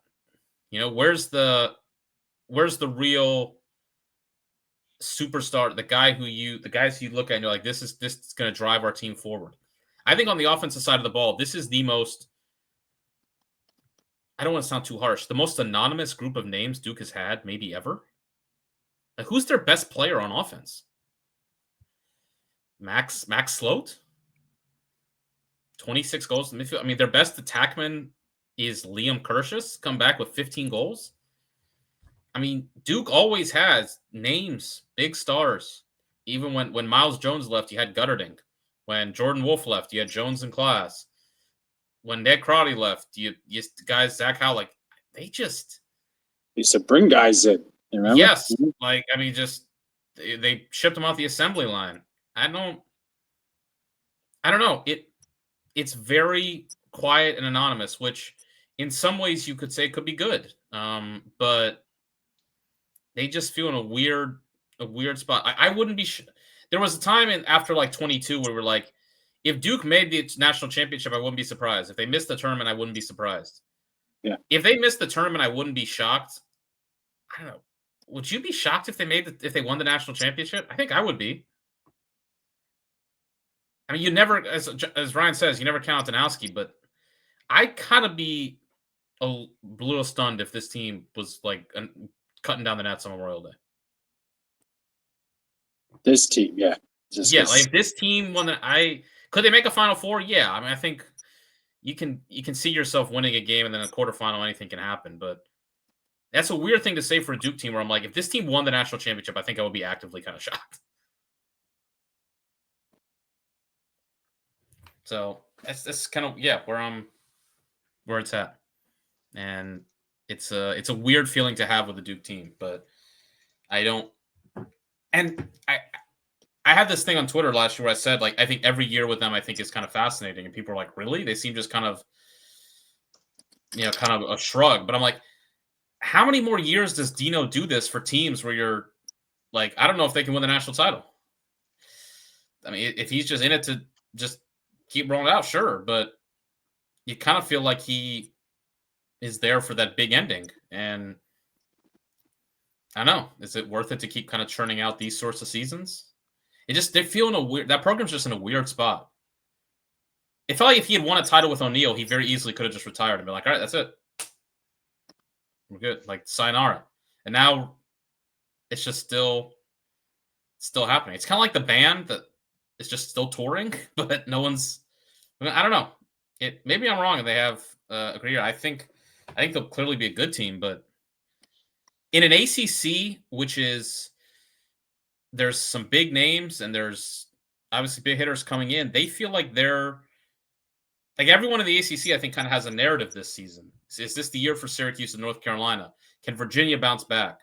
Notre Dame's Notre Dame. What's the story with this Duke team? I don't know. So it's a weird spot for Duke to be in. A program that for much of the last 10, 15 years has kind of defined the kind of ecosystem in college lacrosse. All right, heading into the teams that Jake was saying, kind of the other tier.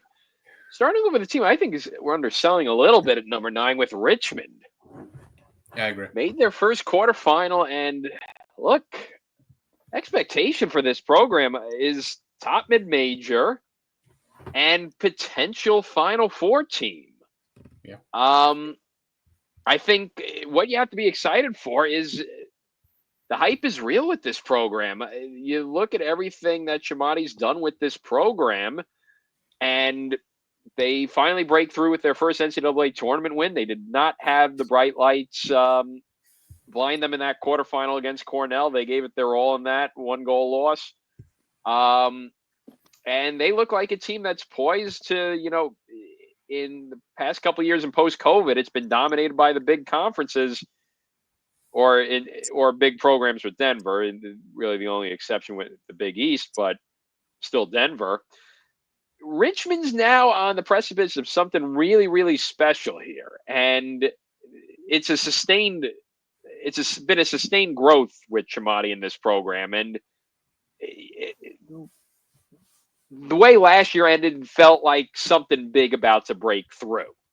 And it helps, too, that they're returning a lot of great players, too. I mean, Lucas Littlejohn introduced himself as a star to the rest of the country last year. You think about how Joe Sheridan was in the A10 tournament. NCAA tournament, too. He was great. Yeah, NCAA tournament as well. So they've got some heavy hitters that they're bringing back. And even with some of the turnover, they got to replace Chanoy at the face-off X. Big U2 in goal. Yeah. But at the same token, Chamati's shown that they can plug in the holes and, replace top talent with some really great talent in itself. So I think there's a lot to be excited for the Spiders, and they're going to appear as a Final Four team on a lot of people's season predictions come January. The question, though, I have is, how does this program handle the expectations? Because that's the big jump when you have some of these programs is, now that you got the weight of expectations, how do you handle them? We saw that with Albany in the mid-2010s, where at first, the expectations, they didn't get to that next step in the Final Four.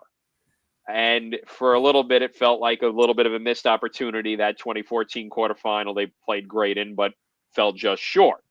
But then a few years later, they were able to reach that goal of a Final Four. So for Richmond, do they avoid that letdown? I think with the way Chamati coaches this program, I don't think they have to worry too much about them. But everybody's human. These are 18 to 23, 24-year-old guys that they're on social media. They're aware of the expectations that are on this program. They're aware that the lacrosse world's excited for them. How do they block out the noise and stick to what's been working for them and ultimately parlay that quarterfinal appearance last year into another breakthrough, that first Final Four? Because making the quarterfinal was a big jump for them, too. Remember, it took them a couple tries to get to the quarterfinal. It's even tougher to get to the semifinals. So how does this team handle the weight of expectations? They're going to be preseason top 10. They're going to be by far the A10 favorite. How do they make sure that they block out the noise and stick to the goal at hand, which is to keep this program at an upward trajectory and perhaps break through and make that Final Four? I just have a couple other notes here. I think they'll be the highest ranked mid-major since Albany in 2018. That was the year that Albany made the Final Four with Connor Fields and those guys. In that year, Albany came into the season. That was after, remember, Albany lost to Maryland in the quarterfinals the year prior. But going into 2018 with TD, Albany was ranked preseason. I think they were in the top 3, I want to say. They were 3rd. So Richmond's not going to get that high, but I think they'll definitely be in the top 10 in somewhere 6, 7, 8, 9. I think they'll be the highest ranked mid-major since maybe Patriot Leagues. I don't think we count the Patriot Leagues as mid-major, do we? It wasn't in the 2010s. Now it's kind of fallen back. It's a little difficult to figure out where to put the Patriot League. Yeah, because they still have Army and BU as top 20 programs, but the conference is, as a whole has fallen off a bit. Army was 8th in the preseason poll in 2024, and in 2025, Army was 12th. So eighth, kind of if they're Richmond's around eight's kind of the target for, even if you want to count the Patriot League as the highest ranked mid major. I can't, because Loyola, yeah, I don't think the Patriot League is mid major. They're like upper major, high major. Maybe that's the term. Somewhere on that, yeah. But those, notes for Richmond. They got a lot going for them, man. A lot of that talent back on offense. They're big. Hunter Smith, their big long pull returns. I think kind of Ryan mentioned it, the handling expectations. I think it's just you've proven that you can win one of these games now. You beat North Carolina in Chapel Hill. Okay, now can you do that 2 times in the regular season? What is? Can you win on a rainy Tuesday night in Stoke? No, not that. Can you beat a big team in your? They played Cornell in their house and we're up 6-1. Can you beat Cornell in your house? They should have beat Duke. They had that Duke game won 3 different times. Can you beat Duke in your house? Imagine where Richmond. If Richmond doesn't play Cornell, they probably are in the Final Four last year. And the difference in that was a 1-goal loss to Cornell and a 1-goal loss to Duke. If they win both of those games, they're a top 6 seed. Richmond could get a home game very easily next year. But it's, can you take whatever you had in that Carolina game and carry it through? I want to see them beat a big team early next season. I want to see them go out and kind of announce, boom, this, we're carrying this through. And we want to have a home game at Robins Stadium in 2026.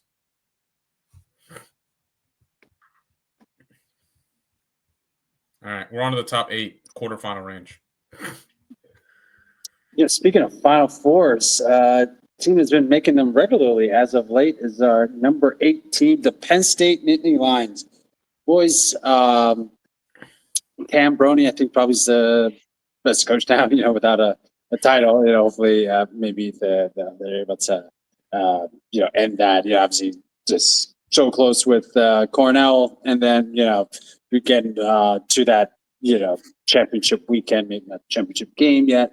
But with Penn State now 3 times since 2019, that's kind of what we're kind of alluded to before. The mindset of the teams, this kind of what we do. We don't have to have the Final Four in Philly as a goalpost. We just, that's what Penn State does. And there are freshmen on the team now, will have 2 Final Fours under their belt, going into their senior season. So that is, just the state of the program is obviously strong. My biggest question, obviously, I think, for everybody, it's a Penn State fan or just likes watching them play. It's just, who's going to be able to replace the amazing contributions of Matt Trainer, last year, second team All-American, 44 goals, 17 assists, bit high in the turnovers, but, with the ball, when you have the rock that much, may come with that.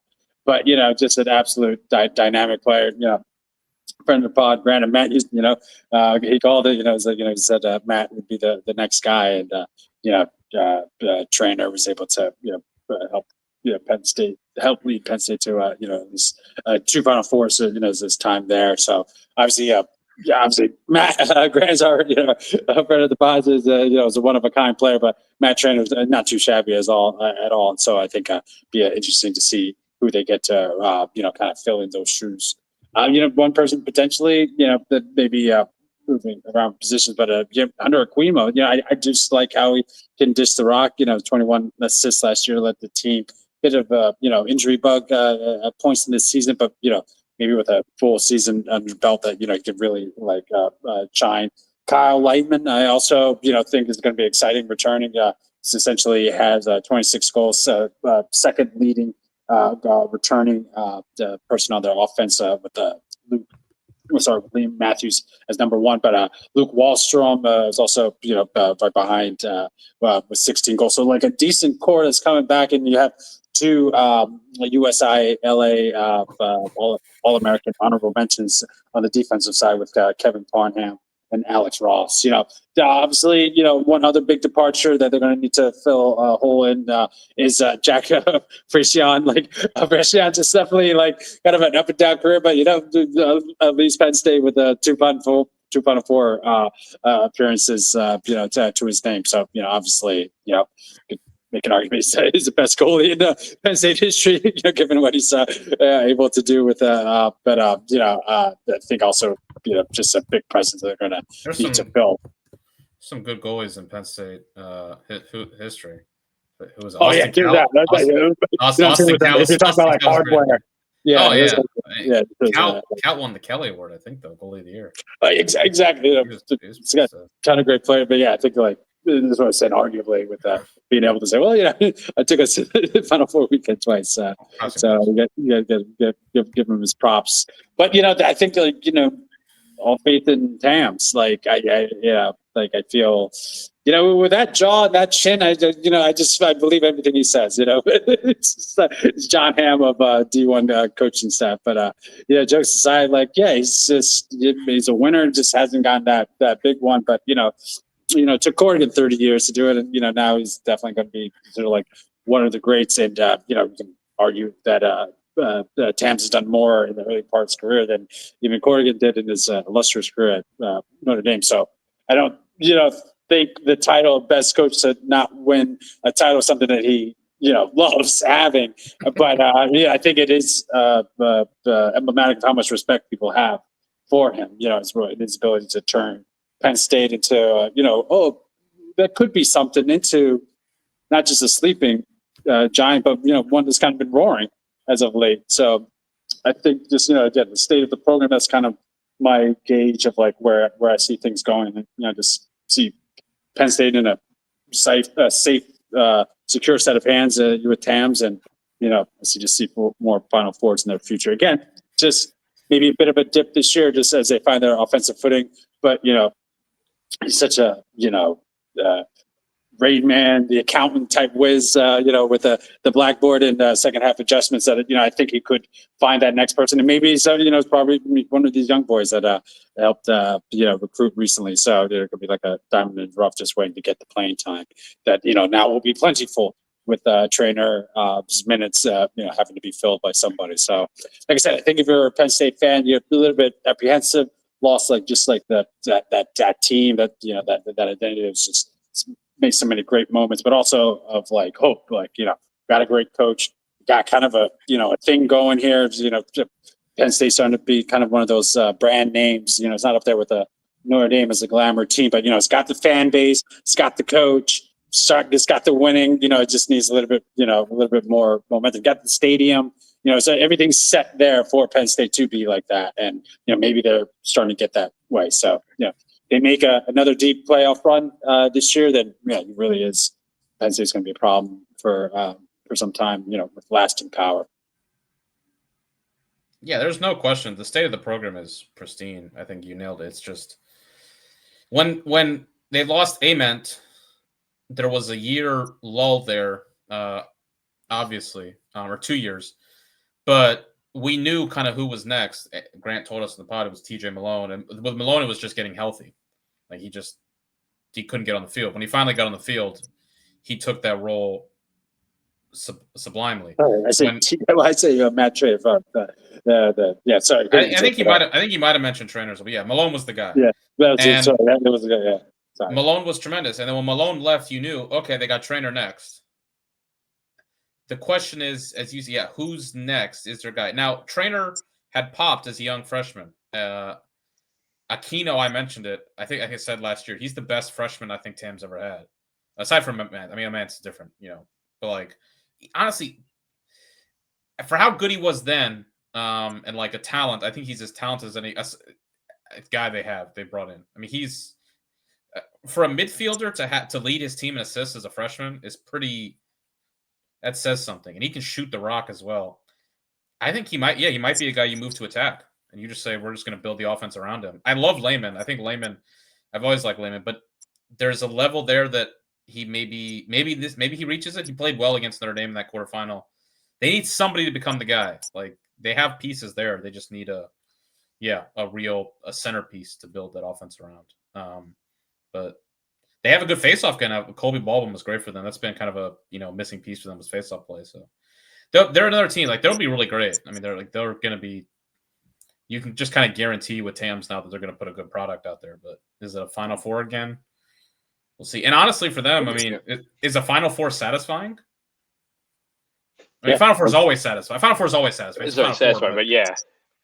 it's the Need to make the championship next now, step, right? make Memorial Day at least. Yeah, they're playing for the national championship at this point. They feel like one of, I would say, maybe two teams that have a really hard ceiling right now. It feels like they're just butting up against that national championship ceiling. The other one that has one that we're going to get to in a little bit here, but we'll see if they can break through. I think I think you nailed everything together. The state of the program is great. You have to feel now they're awesome. it's not just one-off seasons. Now they're stringing them together. Is the I big appreciate you helping because that's the point. I think I was just talking fast, slipped the names, but the handing of the baton, from Grant to TJ to Matt to like who's the dude now, and that's why I think like maybe you move Okino to attack and let him cook there, and then but I also love Liam and so dude. Matthew's Still plenty in the cupboard, and just like see who's the guy who's going to be able to take those minutes and take those shots that would have gone to Matt, or who Matt would have taken to distribute. You have to create them in the aggregate, as we love saying from Moneyball. Yeah. All right, at number 7, we have the defending national champion Cornell Big Reds. So this sparked some discussion this evening when I was filling out my my top 20. You always want to give. I respect this. I did not see this coming. So, as we said at the top of this podcast, this is the 2026 way too early top 20, not the 2025 2.0 top 20. Look, we've given Cornell plenty of flowers in the past 12 months. And they had two of us picked them to win the national championship. The national championship, yes. And they did. And that team is going to go down in history forever in Ithaca. And you still got to give this program props. There's still going to be a top 10 team. The thing is, I'll get to it in the question mark, but it's kind of hard to put them automatically in the top 5 like you do with other things. For the positives to Cornell, of course, you got the hardware. That's going to lift a lot of weight off this program going forward. There's no more when are you going to win it again floating in the air above the cough. And you found out last May you've got another star on your offense. Ryan Goldstein looks like he's going to be the next big Cornell Big Red offensive legend. Maybe legend's putting a little bit too much on a young player, but he looks like he's the next in line of many great Cornell lacrosse offensive players. So you've got him, and you've got a lot of other talent that's now won a national championship too. Everyone that they're bringing back has won a national championship. They've got a little bit of youth between Goldstein and Firth, so you're going to get some goals. You've still got your great offense. You still got your great face-off guy in Cascadon. So there's pieces coming back from this national championship. And with the culture that Connor Bushek's put into this program, it's now a winning culture. They've got a national championship, 2 appearances on Memorial Day since they came back from COVID in 2022.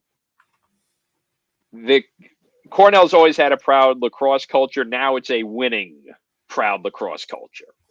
So that's huge. So this is a team that's never going to be never going to have to worry about the weight on their shoulder of being the program that's gone 50 years without a national title.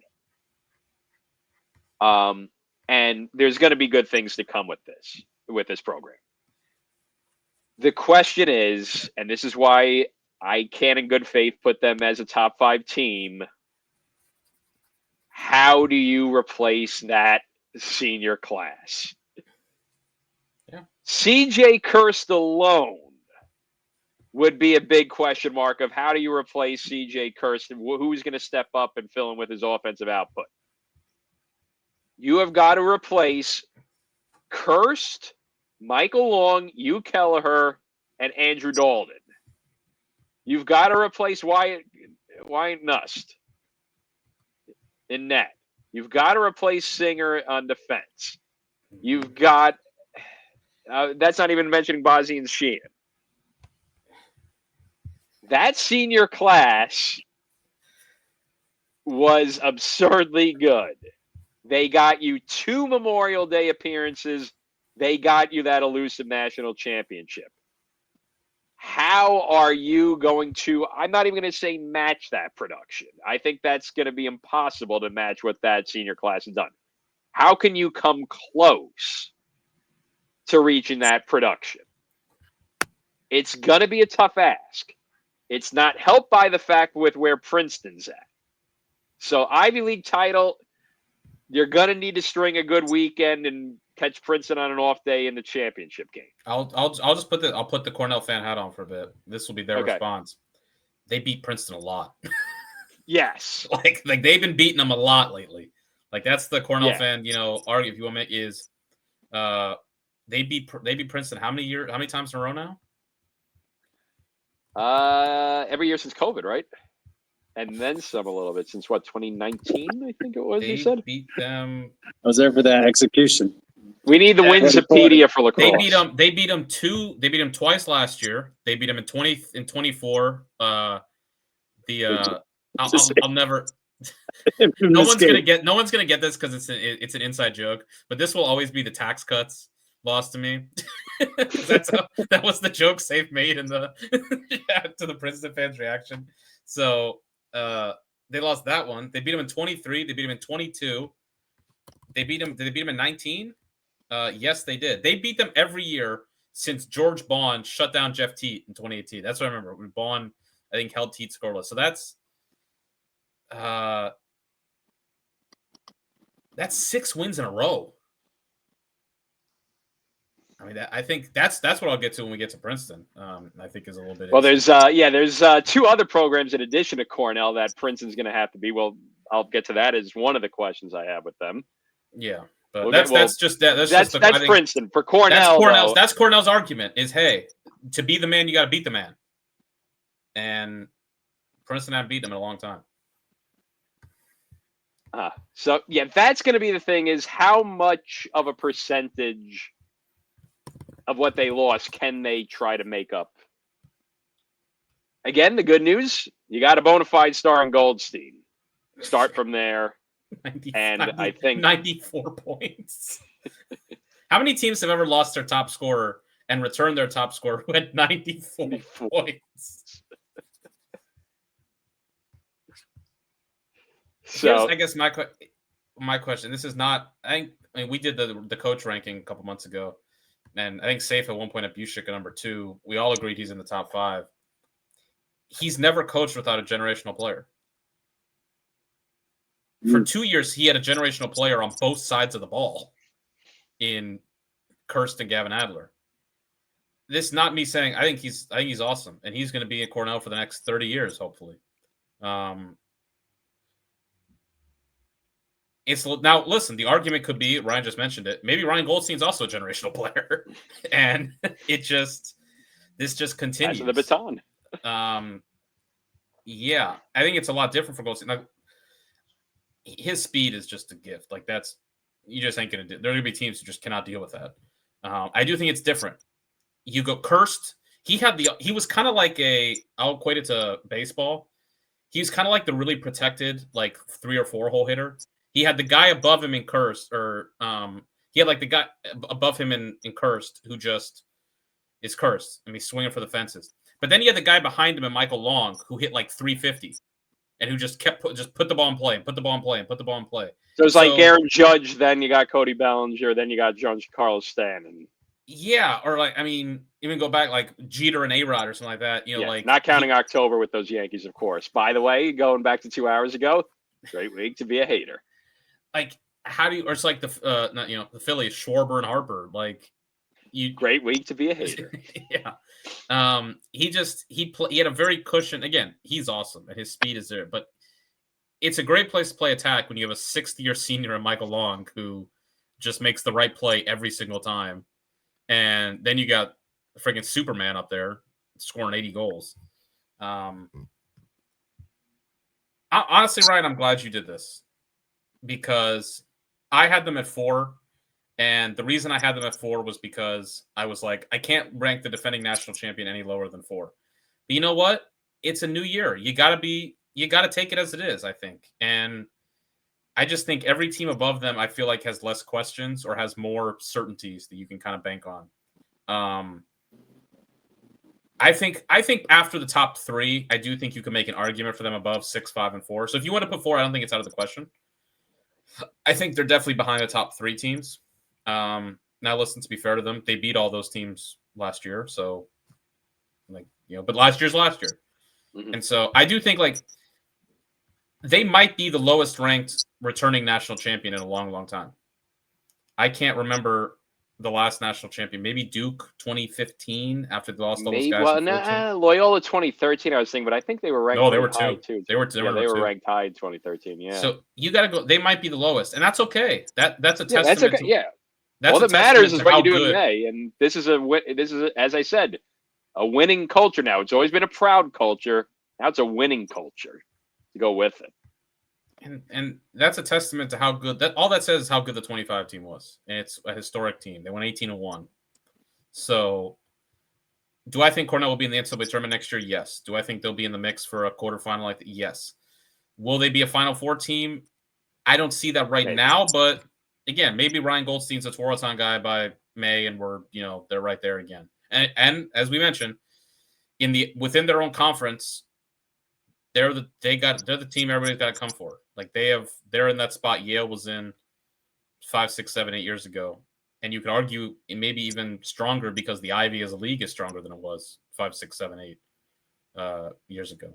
So, yeah, I'm glad we did this. I think it's a reasonable spot for them to be. If you want to go higher at 4, I think that's also more than, I think you can make an argument for that. But I think this kind of range is about right. All right, let's keep it rolling. Folks, we're now in the last of our quarterfinal contenders. The North Carolina Tar Heels. It's kind of similar to Ohio State. It was definitely a strong bounce back season for the Tar Heels. At least the first, I would say, 11 games. Where they essentially went, 9-1 with a 2-goal loss to Princeton and a 1-goal loss to Army. You could question the schedule at that point. Given Hawkins kind of faded.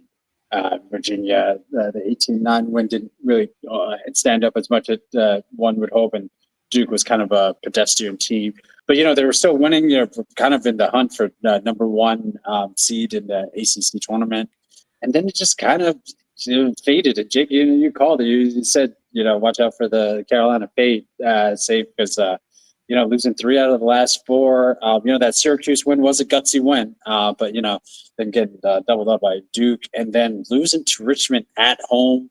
And I kind of was always pointed to that home game for North Carolina. I thought that was a bit of a gift. I think you could have done a little bit different dynamic for the tournament. Maybe State doesn't have to play Notre Dame.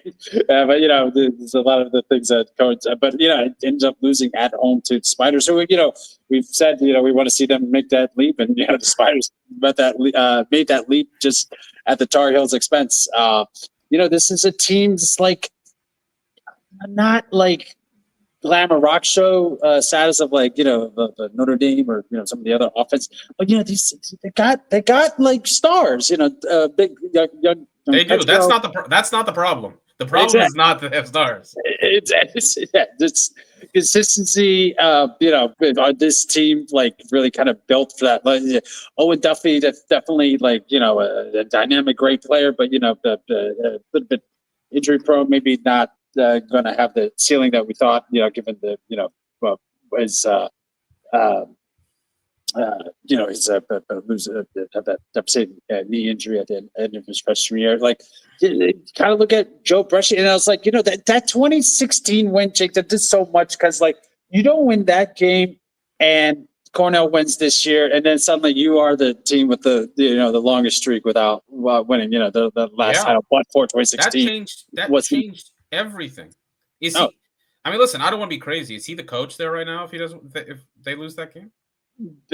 I think the 2021 Final Four really is because that it was 5 years where they're like 500 seasons. Like that's the one that's why he's still here again. Not trying to dunk on the guy, but you're right. That 2016 without that win, then it's just like a lot of really nice regular season wins with like nothing to show for in the postseason. But that run, yeah, that did a lot for them. It's especially for that proud of a program that pre 91. The last time they won before 2016, they were a consistent winner. Final Four. This Carolina was a team, and just haven't had that now.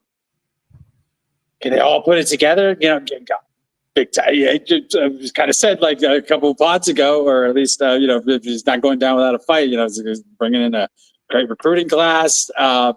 This was a kind of a bounce back year, like for them. Like they're going to have like again the great offense. It's just like late season.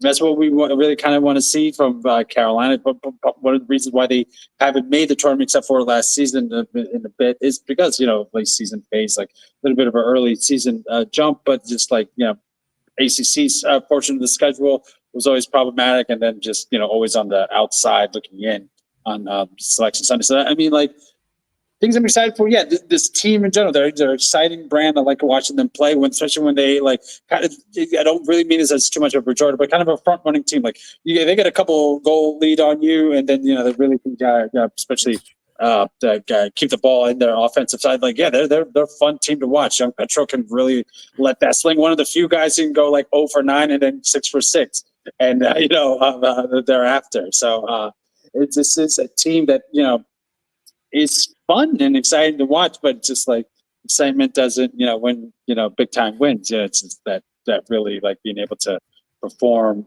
in those high intensity times against like elite competition, which comes in, tournament time and conference tournament time. So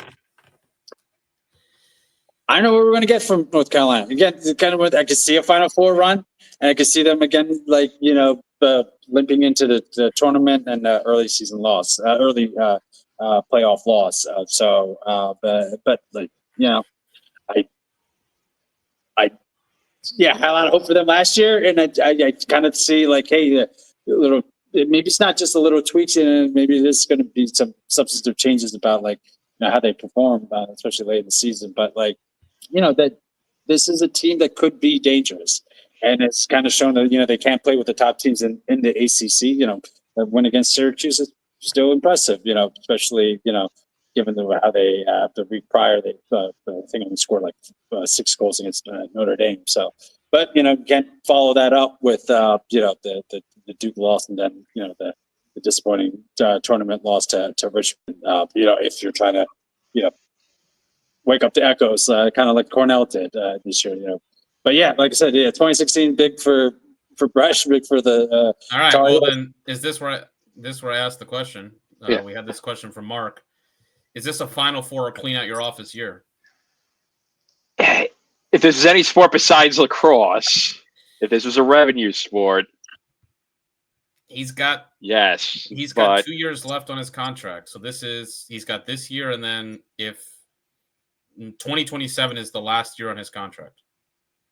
As we speak. I think they'll allow him to coach out that last season and see how you do after that. If this season he gets Final Four, then he gets a re-up. It doesn't have to go into his last season, 2027. With contract ending. But I think that he's got to make a choice. Does he want to go into that last season without a contract in hand and have to like? He did it before, but. Look, they gave him a 3-year contract, and he fired both of his assistants. That did feel a little pointed, I think. What was that scene in Traffic where Mike Douglas goes in to meet the old DEA czar, and he's like, "I hope to do as much as you," and he's like, "I'm going to tell you what my predecessor said." He was like, talked about like the Russian the Cold War. Khrushchev was coming in, and his guy told us like, if you ever have a problem, I have 2 letters for you. If you have your first problem, open the first one, and if your second big problem, open the second one. And so Khrushchev like clockwork after a few years and just like in a big jab opens the first letter and just like says from the former the leader of communist Russia, like, blame everything on me. Khrushchev does that, no problem at all, gets through the crisis. A few years later comes in a second thing. He's like, oh, I gotta get to my letter. Comes in, opens the first letter, and it goes like, sit down, write 2 letters. So maybe especially you pull it once and get rid of this. We blamed everybody else once. I'm not sure you can pull it again. Maybe it's the second letter. Yeah. So I hear that. But again, like sometimes caged or cornered animals most dangerous. And just no, I don't think you're right. He has this weird ability right when it seems like he's it's the Al Pacino scene. Just when you think he's out. Like, I mean, is that not 2016? Of yes. all the years of Carolina just being the bane of my life, those big, bitter Sankey, just 15-3 regular seasons, and then they didn't really make any noise in tournament. And then that 2016 season, he's Wayne Fontes. 2015 was their year. Like that was like the Carolina team. They were number 1 country, and then they lose to Maryland. 2016, that team was on the road at Marquette in the first round, and Marquette hit the post with like 1 minute left in a 1-goal game, and then they pull it off. And it's not even just the way that it's not even just that they won it; it's the way that they do it. It's like the most. I'd say probably if you ask most lacrosse fans, like, what's the biggest memories you have of like national championship, Memorial Day, NCAA tournament, that Carolina thing is like one of the first things they mentioned probably. Oh yeah, it was like a freaking movie. And then after that, they don't win a tournament game for the next 4 years. Chris Gray comes in, like off the jet from BU, and turns everything around. And then he leaves, and now, right as he's up against the wall again, he just brought in like maybe the best recruiting class ever. Yeah, that's just sitting like vacuumed up all the 5 stars. It's like he just like slides these things on the desk to be like, yeah, but I do have this recruiting class coming. Yeah, again, he's Wayne Fontes. Remember the Lions head coach in the '90s that Chris Berman always called Rasputin. Rasputin. He's Rasputin. He's Rasputin. Bresci's Rasputin. No, but to echo Safe's point too, I feel like out of everyone in the top 10, this is the biggest boomer bust team, I think. Yeah, because like, what if Duffy and Petro get hurt? Which is probably the widest length between. It's like all these McMansions they're building in my neighborhood. High ceilings, low floors. I agree. I think this team could, if it hits right. I think if it hits right, they're a Final Four team for sure. If it doesn't, look, Duffy and Petro. Duffy's had injuries in both of his 2 seasons. Now, one of them was much more serious, but nonetheless, it's the case. Petro had an injury his first year, took him out for the year. Now he's kind of had an injury, a bit injured last year. I think, Safe, you had it right. Like, don't make. This might be like our thing to like watch for this year is like, what team gets a win that like immediately feels like their Super Bowl? They beat Duke, and it was like, my, what a win!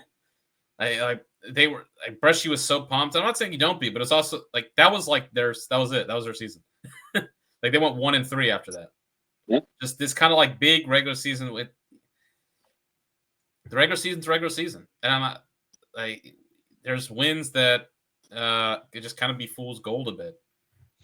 So I think they're a really interesting team to look at. The eyes are going to be on them. I think they've got a lot of. I think the casual fan is kind of really looking at them as like, hey, what's going on here? Why are they not? And especially now that they got the recruiting class coming in, I think that's just going to add to the pressure. All right, next up. So we talked about Penn State. Teams that kind of have this like ceiling. They're like, it feels like they're butting up against, and it's just, can you break through? Can you break through? Penn State, it's winning a national championship. With this team, it's the Final Four. And look, I don't want to put ultimatums on these things because we just talked about. One, like, you're not going to fire this guy, and you shouldn't do it in a million years. And then 2, we've seen it a lot where with teams, it's like, oh, that's the year they got to win. And then they don't. They come back, and Carolina's the best example of that. But I really think this has got to be the year for Georgetown to get to the Final Four. I just and it's again, I don't. Are they going to be in the mix again and again? Yeah.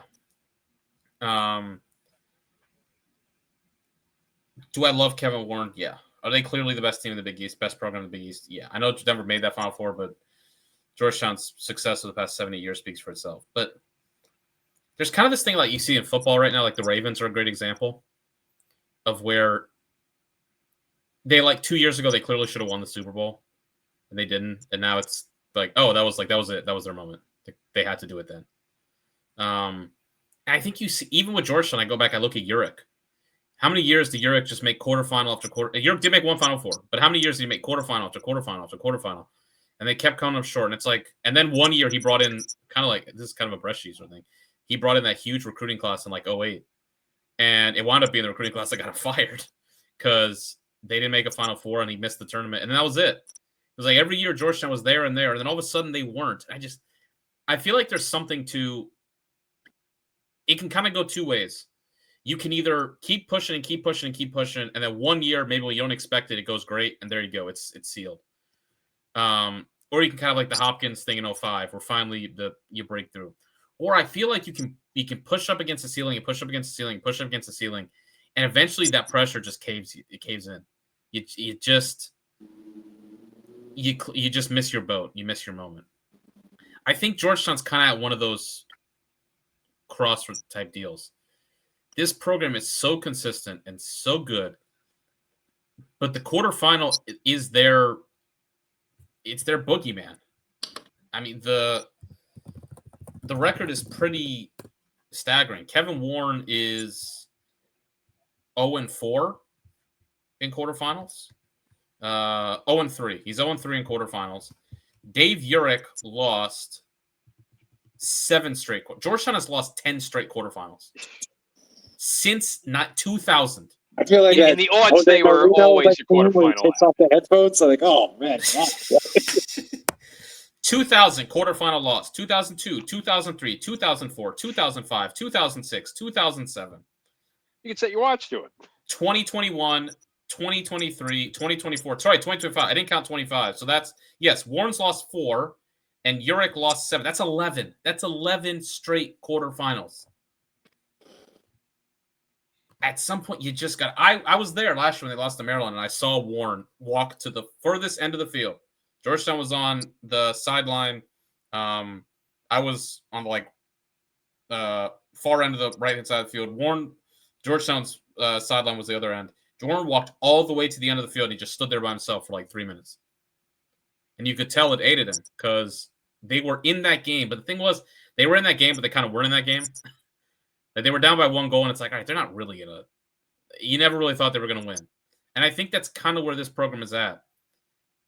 For all the times they've made the quarterfinals, they've never had one game where you actually really thought they were going to win.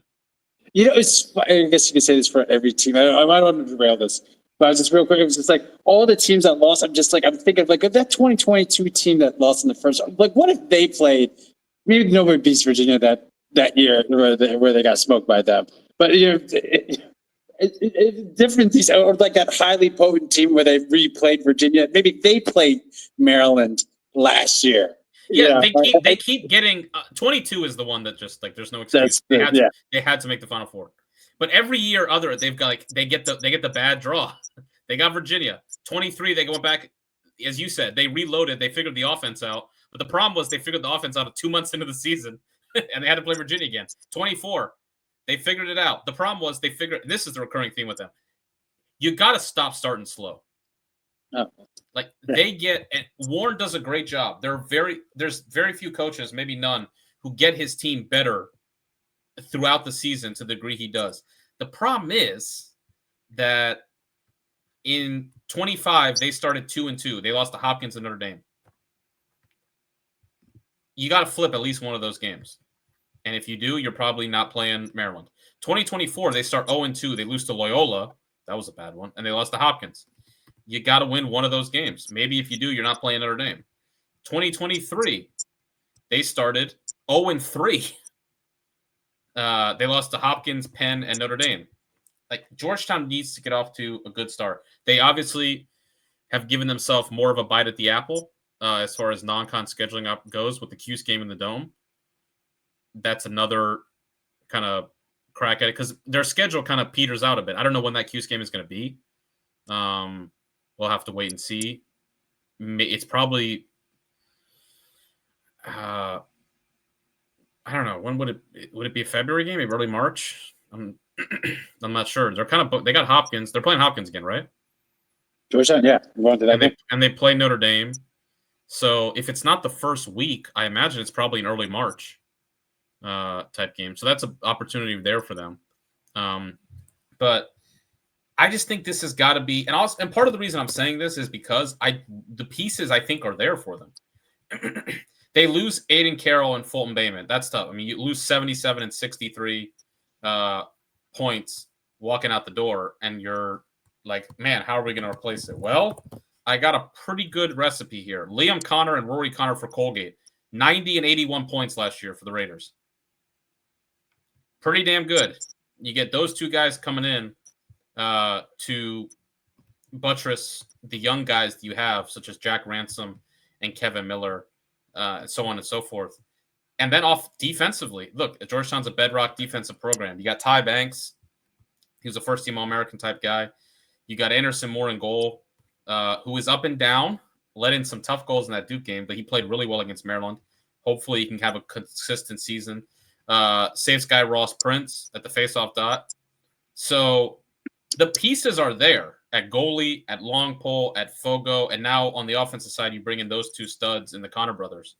I think the pieces are here for this team. I think they're going to be the dominant favorite in the Big East.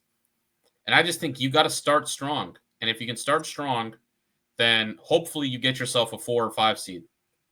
And you're in territory where you can get a good, as Dave said, you play somebody else except for, look, for 3 years there, they played the national, they played the national champion in 21. They played a Final Four team in 23, the national champion in 24, and the runner-up last year.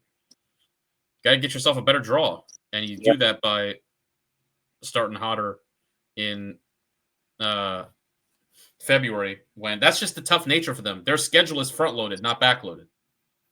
And again, it's maybe a little more balanced out by they play Richmond in March probably, and they're going to play Cuse probably in March as well.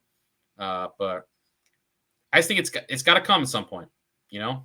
And I really like what they have here. You know that Warren's going to get a lot out of this team, but they got to break through the ceiling. And if they do, I think everything changes for Georgetown as a program if they can get to a Final Four. They recruit already well, but they need that. Safe talks about it all the time.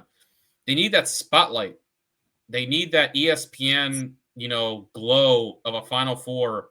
And look, how much lacrosse do recruits watch? I don't really know. I know they watch ESPN for the Final Four.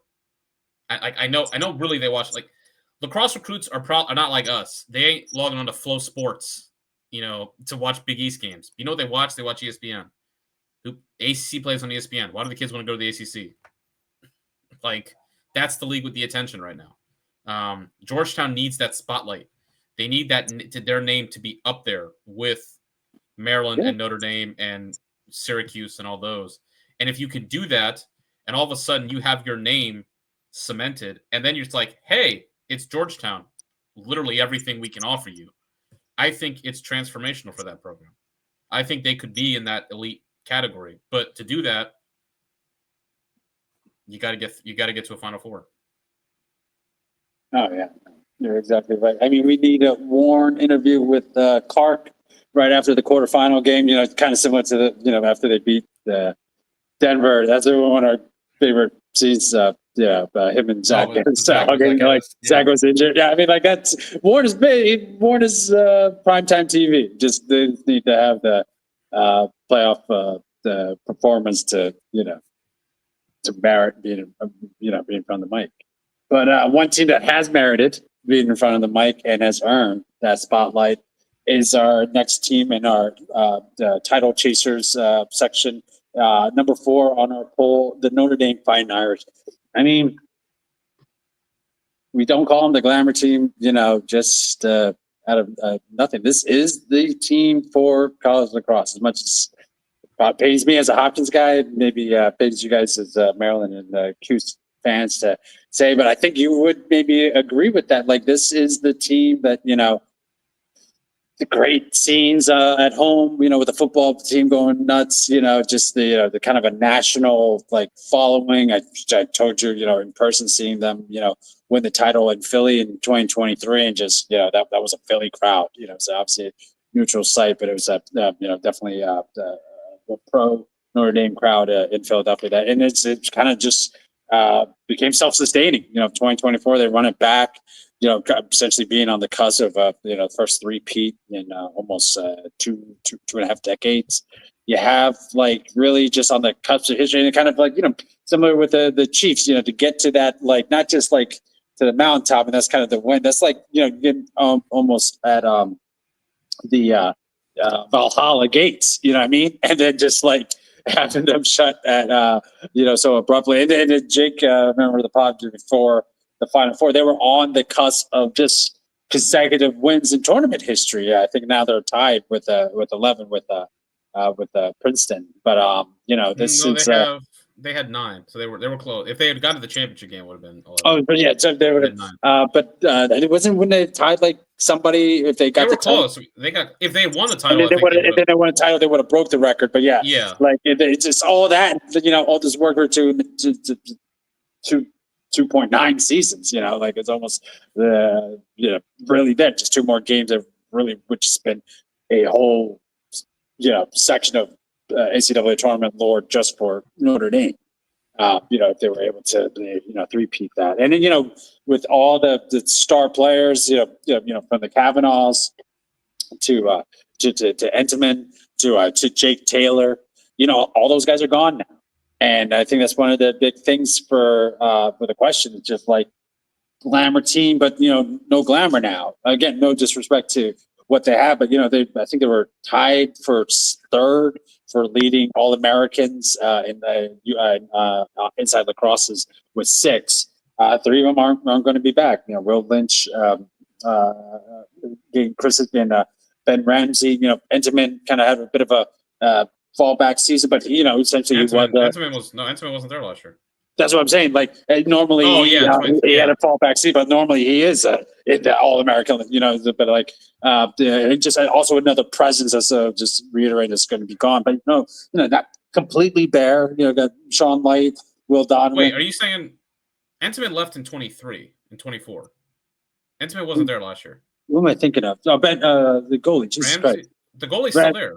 I totally forgive me. I had that mixed up in my head, but yeah, Ramsey's gone. Will be gone. And Taylor. And Taylor, but it didn't make the All-American list. But yeah, just all of these guys are just we've known for these 3 seasons, are just gone. That's what I was talking. The great point about the glamour just going to be missing on this team. With those names are just all not going to be there in 2026, and who will be the guys? Maybe we have young Faison coming in early, and I think part of that was not a mean-spirited joke, but got to feed the hype beast, without some of these names coming back, that definitely got some. But he may be that good that coming in early, I don't know. I think the story there is pretty obvious. I mean, they're not going to say it, but he wants to play at least 1 year. He wants to play 1 year with his brother. And I don't think his brother is going to play 4 years. I just can't. I think if his brother really wants to go to the draft, he's got to commit 1 full year to I just think he's not going to. If he wants to go to the draft, the combine and stuff like that is in the middle of the cross season. I just think this is the last year Jordan's going to play. And now listen, we were talking about it. Jordan looked kind of beat up last year. After a full national championship run with the football team. Now he's doing it again. So honestly, I think that's the story. I think he wants to play. He wants to play with his brother. They want to play 1 year together, and I think this is the last year Jordan's going to play. I don't know how much Dylan's going to contribute. I mean, he's a hell of a player. He's the number 1 recruit. how much is he really gonna? With no fall ball experience, yeah. Yeah, I don't. We're I talking think about you this in the chat.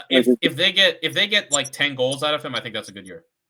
Oh yeah, let's hope they don't rush it. Like if it's naturally there and it's just like it's just the next Connor, yeah, this put him on the field obviously. But yeah, it's just a different Notre Dame team. Like again, Corrigan is a great coach, obviously. But it's they're putting money into the program with the NIL stuff, and they're a team that's like or a school that like cares about it. We always talk about just institutional will as one of the biggest things, the determinative of how good a program's. I mean, it seems to make a case that maybe third on the list for most important programs at the school. Obviously, football by itself, can make an argument for number two. But I think like they are starting to, being on ESPN, just having this national following, just winning that helps, by itself, get you into public consciousness. So as I've said, just like a little bit of a weird season, kind of almost like a restart for the program. No Cavs, no Jake, having. Even Will Lynch, the dynamic face off, could make an argument that helped propel them to, to some of the success. Not just him, obviously, but just like a team that's like a star program, just lacking stars. And maybe, I remember Dano saying that about last year's teams, like kind of enjoyed that, like, mixing it up. It's just like almost, rejuvenated a little bit, with, having to like cook. Back to like his young days. You know what it reminds me? You know what it reminds me of now? I'm thinking about it, and I don't think it's an exact comparison because it like the talent they do have there is it's unproven by and large, but it's still just. I mean, they brought in I think they brought in Matos, the number one faceoff recruit in the country. They also brought in a really good faceoff guy from like D3. So. Entenmann replaced by Richard Deli. They really didn't miss a beat there. I mean, it's Spano. Spano, yeah. Washington Lee guy. Yeah, Washington Lee. Entenmann is Entenmann. You can't like that guy was special, but Richard Deli was just phenomenal. But like the guys coming in and like we'll see if Picorni can bounce back, but. Teddy Lally, Cam Kelly at attack. You figure those guys 5 stars will get a chance. But what it kind of feels like to me, Ryan can maybe attest to this. Kind of feels like when Cuse ran out of Powells. Like the Kavanaughs were.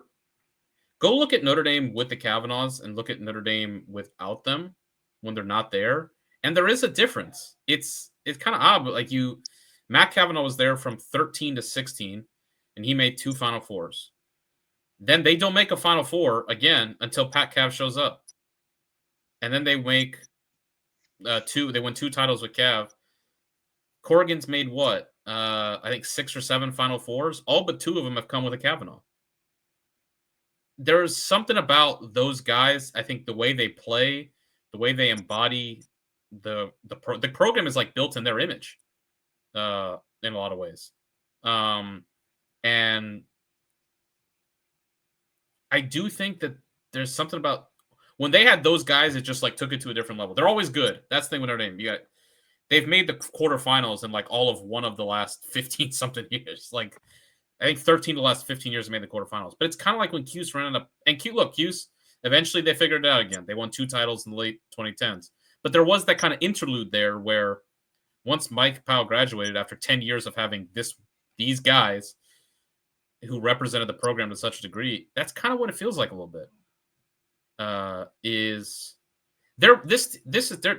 tough to figure out because I think the 2 teams really who lose a lot of talent in the top 10 are Notre Dame and Cornell.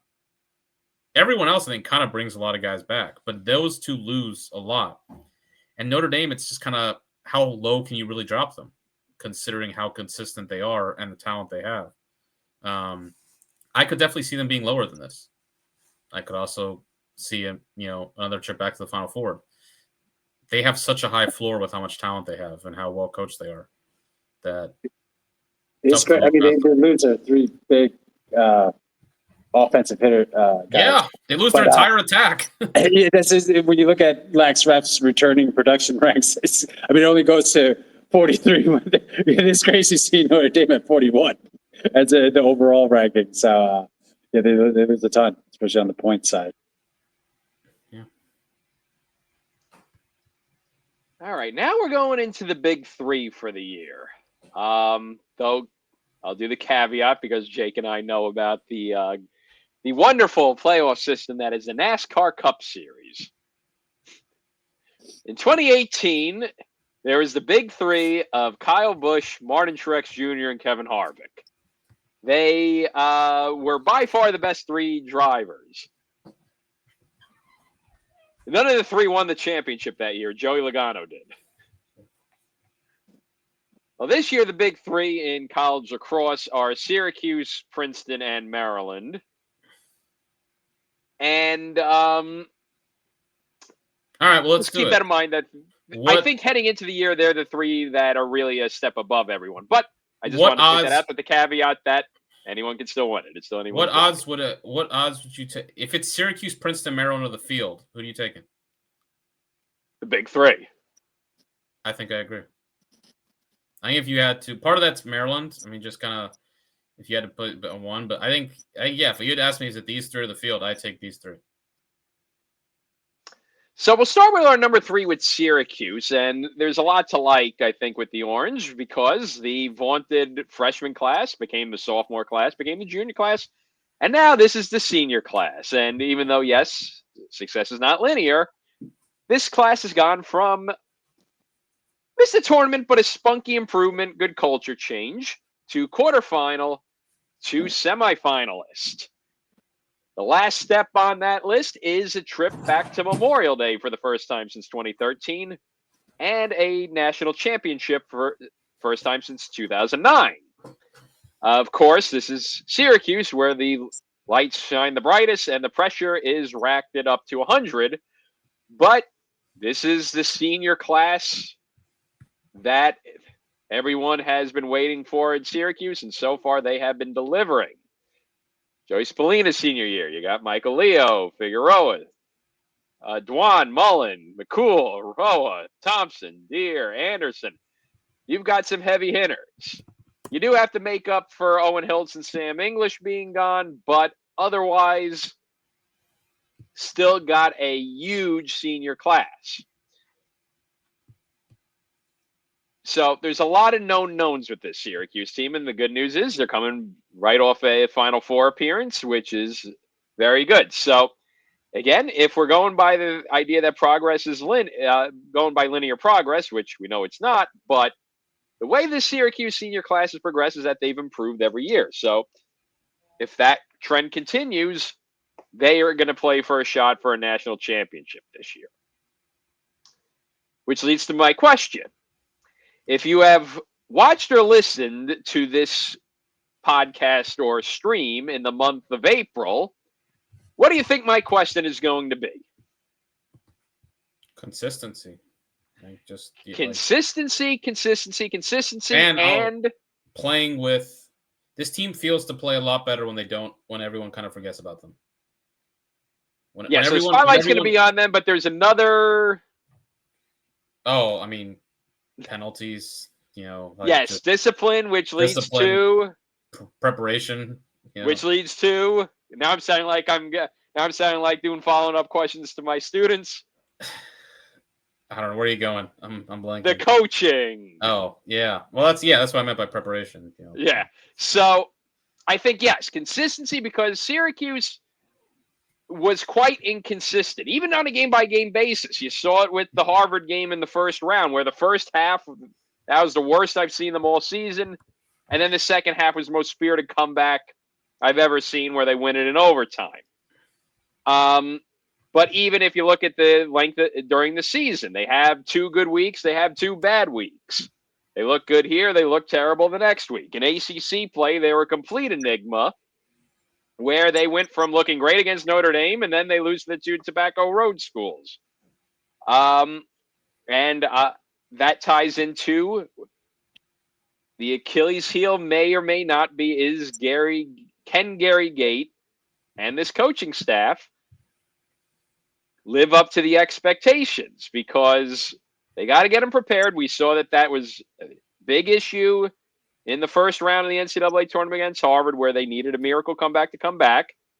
Popped up again in the semifinal, where they were completely blown out right off the word go against Maryland. And it's been an issue at Syracuse forever, and this goes back, I can't remember the last time there was a Syracuse team that didn't take dumb penalties. Even back when they were winning national championships, they had, a bit of discipline issues. So I guess the thing is, the players have shown they could step up, but can the coaching staff ensure that they're not getting in the way of this team having success, if that makes any sense? I got two questions. Okay. I'll pitch to you and the group.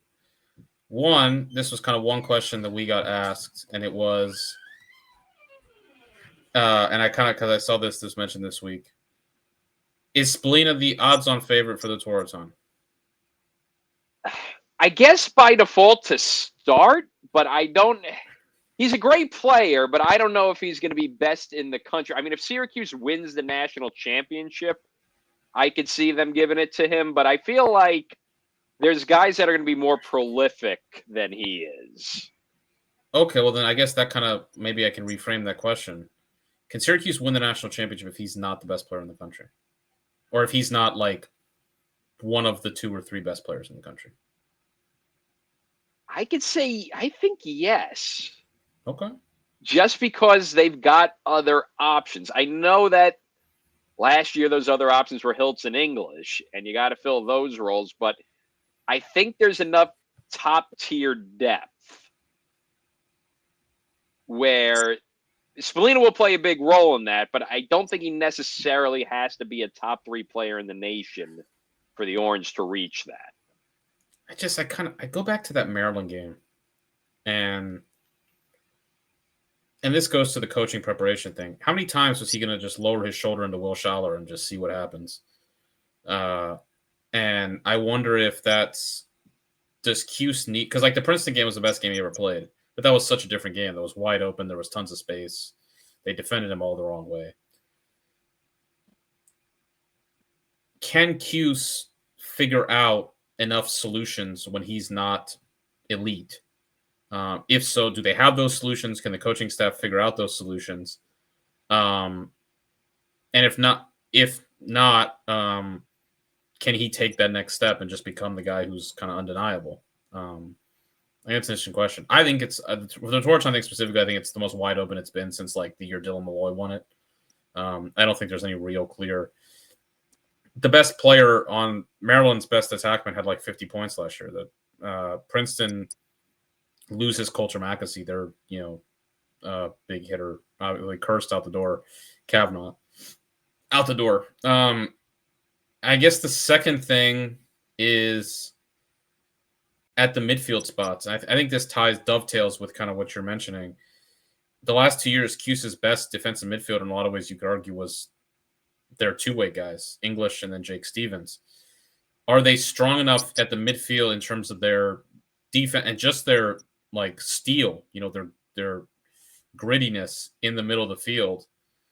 Are they strong enough there to beat a Maryland in a 10-9, 10-8 type game? Do they have that kind of rock solidness that I think dovetails with your point about discipline and all that? Is that there? That's kind of my question. I think offense and defense, I think they look good. I think it's kind of the middle of the field where I wonder, do they have that ability to just get in the mud a little bit and win ground balls and play tough? That's been Syracuse's strength, has been their midfield. Yeah, I mean, it's been so much of that has been driven by like 2 guys, English and Stevens. Now you don't have one of those guys. Can you pull that out? That's kind of my question. Is do they have that defensive midfield and that kind of core group in the middle that can be rough and tough kind of when you need it?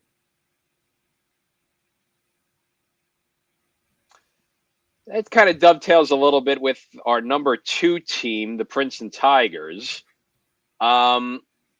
again, I think in terms of what you like, I mean, what's not to like? Nate Kabiri's returning. You're basically returning almost everybody. That'll be one of the questions, though, is one of the guys you're not returning. But otherwise, I mean, this is a program that's continued to ascend and ascend and ascend. I feel like if they play anybody but Syracuse last year in the quarterfinal, they're a Final Four team.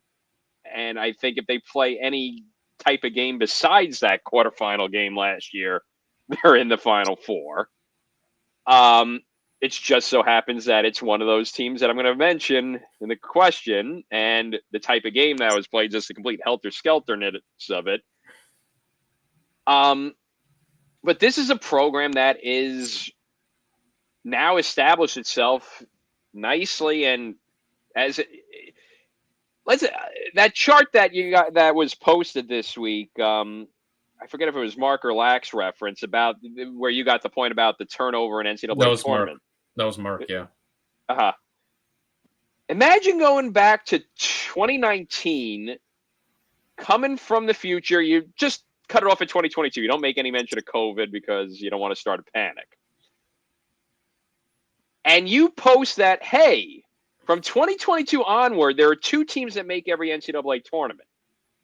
One of them is Maryland. The other's Princeton. You would have thought you're nuts. Jake would have probably logged off of the podcast if I showed them that after I was the resident Princeton apologist for so many years. But there's a lot to like with what's going on with the Tigers, and I think they're in a 3-year window, I think, with just a projection of this program that it's going to be hard to see them. I mean, you don't want to, especially for a program that's gone 24 years without winning the title, but you got to think by the end of the decade, they're probably, it won't be a surprise if in these final 4 years of the decade, they're coming home with some hardware. I'll put it this way. If they don't win a national title in the next 5 years, that would probably feel a little bit like disappointment, wouldn't it? Yeah, because I mean, every year they're bringing in great recruiting classes now. They're and consistent recruiting classes, not like one-offs like UNC or Virginia or anything. They're consistently getting these recruiting classes coming in. They're the best non-ACC recruiting team out there. They're the only one that recruits at the level of the ACC. That's not an ACC school. Safe, go ahead. That was good. So they may need a little fire under their ass, like in 2020, preseason 2022. Remember? I think that's kind of more. I won't Ryan to go, but that's my kind of thing. You mentioned it. That 22 team was a unit. Like they were physical and they were mean, and I feel like they've gotten away from that a little bit.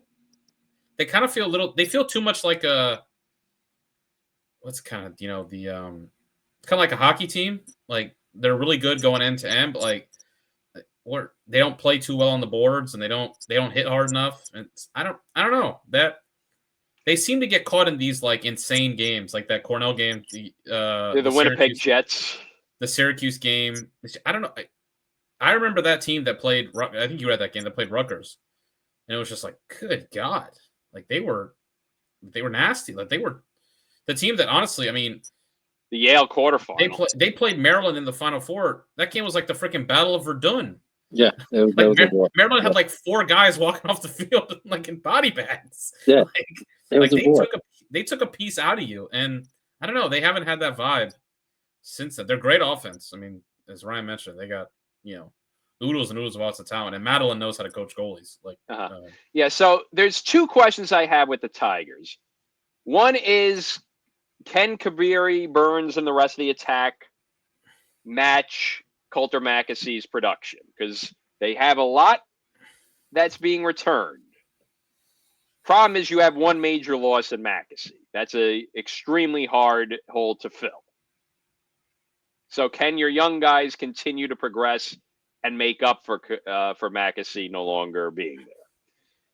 The other one is going to come and rear its head in May. There are 3 boogie teams for the Princeton Tigers. I have said this time and time and time and time and time again this past year, and each time it comes true.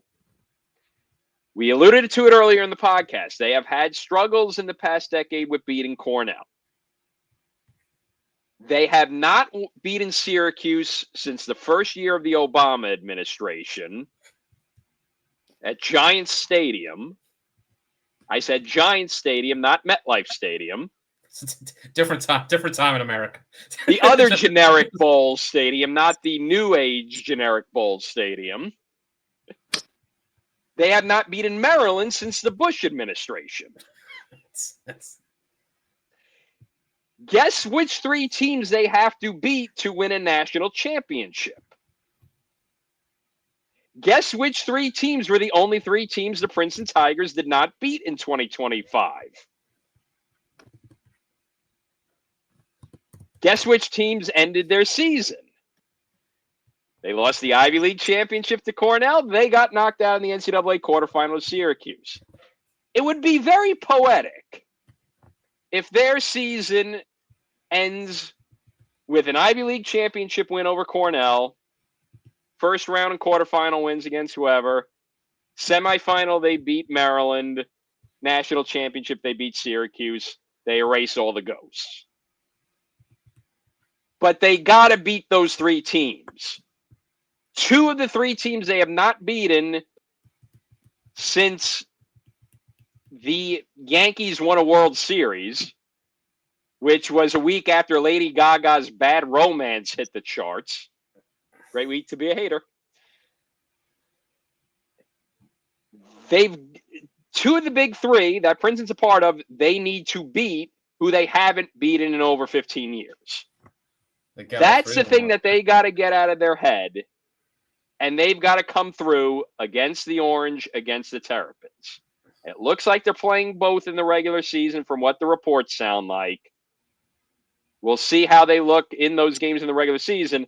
But it all comes down in May. Can you get past the mental block of Cornell first in the Ivy League tournament to ensure that you get a top 2 seed and don't get knocked down a line if you lose in the Ivy League championship or in the regular season with a loss to Cornell? You want to ensure you get a top 2 seed and not a 3 seed. So, try your best to duck Maryland and Syracuse till the Final Four weekend. But then when May comes in the NCAA tournament, can you get over that mental block to beat Maryland and Syracuse, who are going to be your the only 2 teams in your peer group? So that way you could take that step to win a national championship. All right, I just looked up the stats. High draws. Matt Madeline against Syracuse, Maryland, and Cornell is 2-14. And he hasn't beaten any of them since 2018. The Maryland thing is like that's what does he say? Say for her to take the headphones off. That's just that's bad. The Maryland thing was just insane. They safe. Were you at the Maryland game this year? Yes. Yeah, that first quarter was like the first time they had a lead against them. They were like this still exists. They haven't had a lead against Maryland in the second half of a game. Yeah. It's kind of crazy. And the Cornell thing, the QC, I don't know what it is, but there's something there. I don't know exactly what is there, but there's something there that you can't beat these teams that are in the Syracuse thing is a little less. I mean, they played them twice in the past 15 years. I was on the history page, for the run up to Maryland. And not to interrupt you, but you will love this. So they go through A through B in this whatever word, and then some fact about that. So for B to have the word behind, and I do want to go to defense as well. But B for behind, Princeton is 0-5 against Maryland since the start of the 2022 season, with 3 straight regular season losses in the and losses in the 2022 and 2024, 2022 NCAA semifinal, 2024 NCAA opening round. In the 300 total minutes of those 5 games, Maryland has had the lead for 282 minutes and 8 seconds and has never trailed at any point. The combined scores after the last 5 games is Maryland 19, Princeton 6. And for defense, Princeton has played 48 games since the start of the 2022 season, of which 5 have been against Maryland and 43 have been against all the other teams combined. In those other 43 games, Princeton has reached double figures 40 times so 40 out of 43, and been held below 10 goals only 3 times. In the 5 games against Maryland, Princeton's reached double figures only once, and that was 10 goals in the 2022 regular season, and it's held below 10 goals the other 4 times. And they got 9. They got 9 in 2025. So add that to the list. Again, there's something there. I don't know what it is, but the fact that you were just getting licked by Maryland and against Cornell, you just kind of can't figure it out. There's something to that.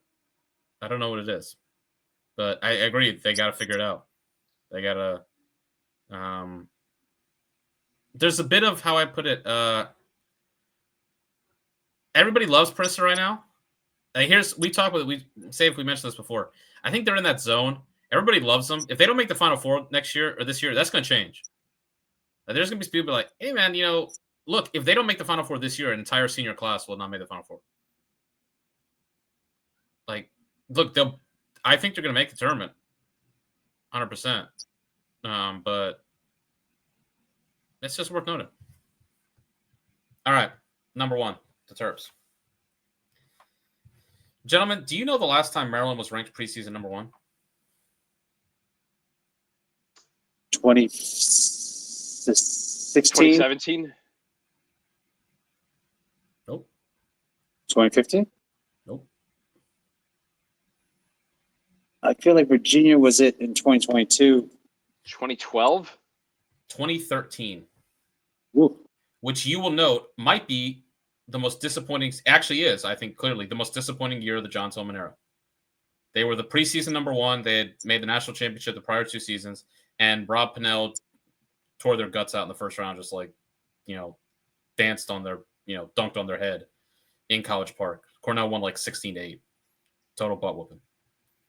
Maryland has not been ranked preseason number 1 any point since then. I do believe they'll be the preseason number 1 to start 2026. It'll be the first time the preseason number 1 has not been from the ACC since 2019, which was Yale. The ACC is the preseason number 1 in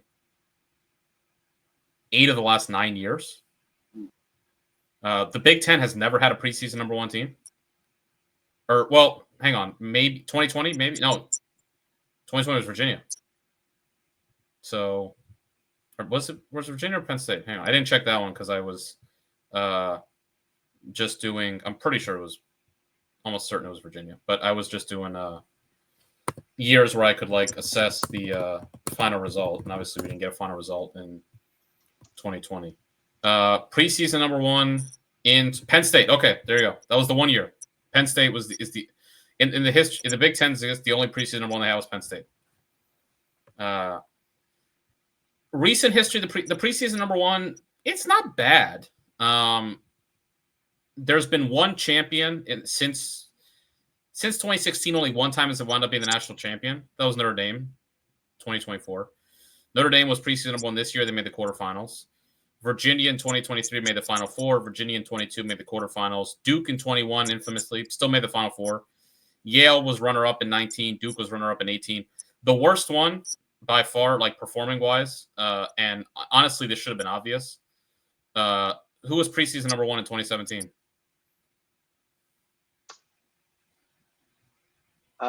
North Carolina. Yeah, it was Carolina. In hindsight, we probably should have, looked at hey, throughout the balance of the year, if you look at honestly, the 2 worst preseason number 1s were Maryland 13 and Carolina 17. What do they have in common? They weren't great teams throughout the season. They had a great. They got hot in May. Yeah, and it happened there. So Maryland, what am I excited about? I think that on paper, this is pretty obviously the best team Tillman's had since 2022. I think when Tillman has had a team that I think is as balanced as this one appears to be, the results are pretty good. I think you look at 22, 21, 17, 16, 15. The results are pretty good when someone has a team as balanced as this one. You obviously lose Big Mac, but you get the luxury of having returned a goalie who actually does have starting experience in Brian Rupel. Was only at 48% in 2023, but that was him as a freshman. He's now a senior. Your defense was rock solid a year ago, might have been the best in the country, and you return your main guys in Schaller, Peter Lake, depth at the short stick D-midi position.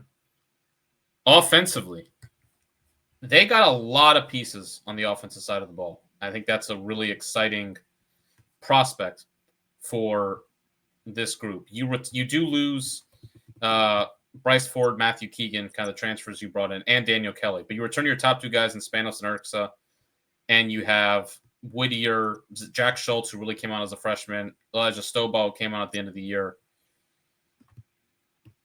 Young guys, potentially. Spencer Ford, who's a 5-star. Matt Higgins, a freshman, who's, I think, one of the best recruits they brought in a long time.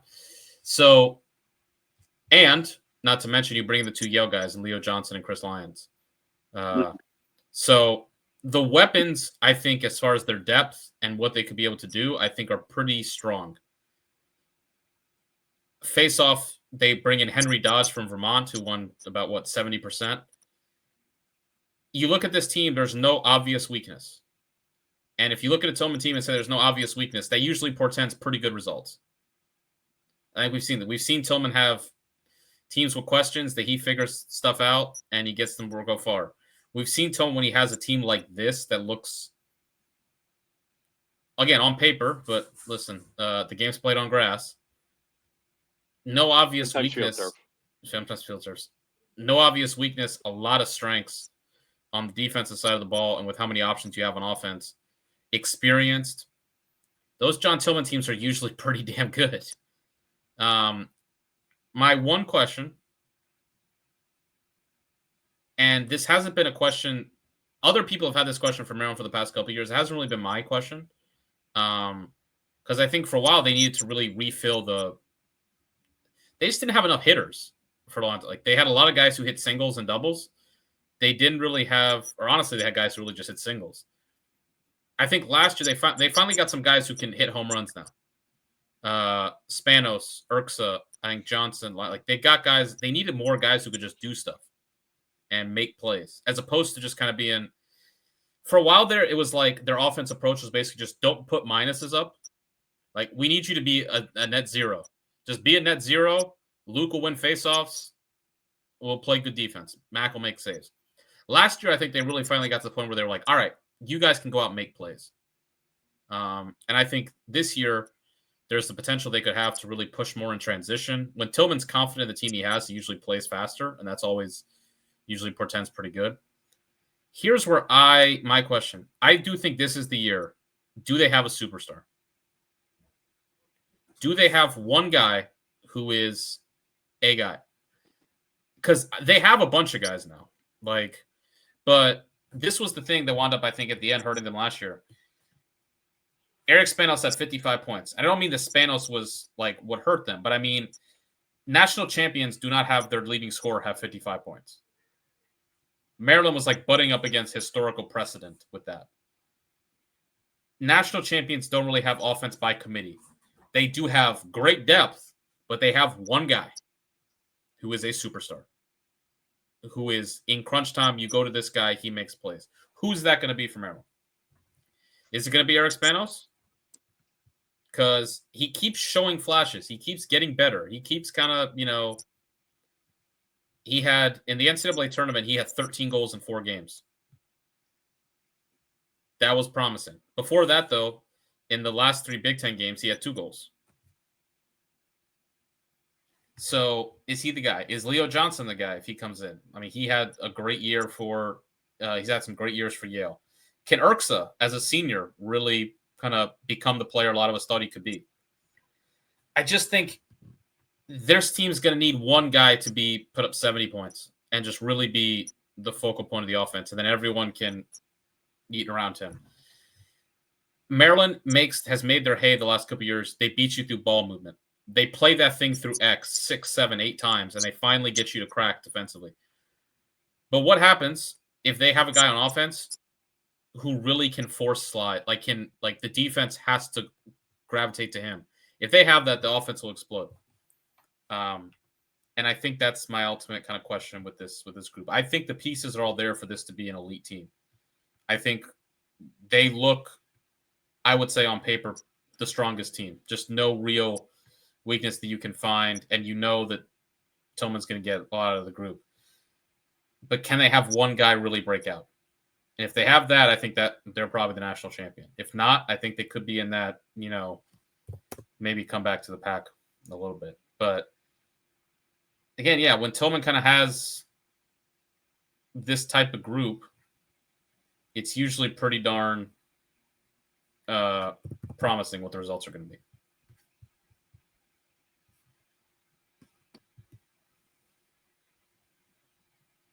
Does it? All right. You ever stare back and just marvel at his beauty and his genius?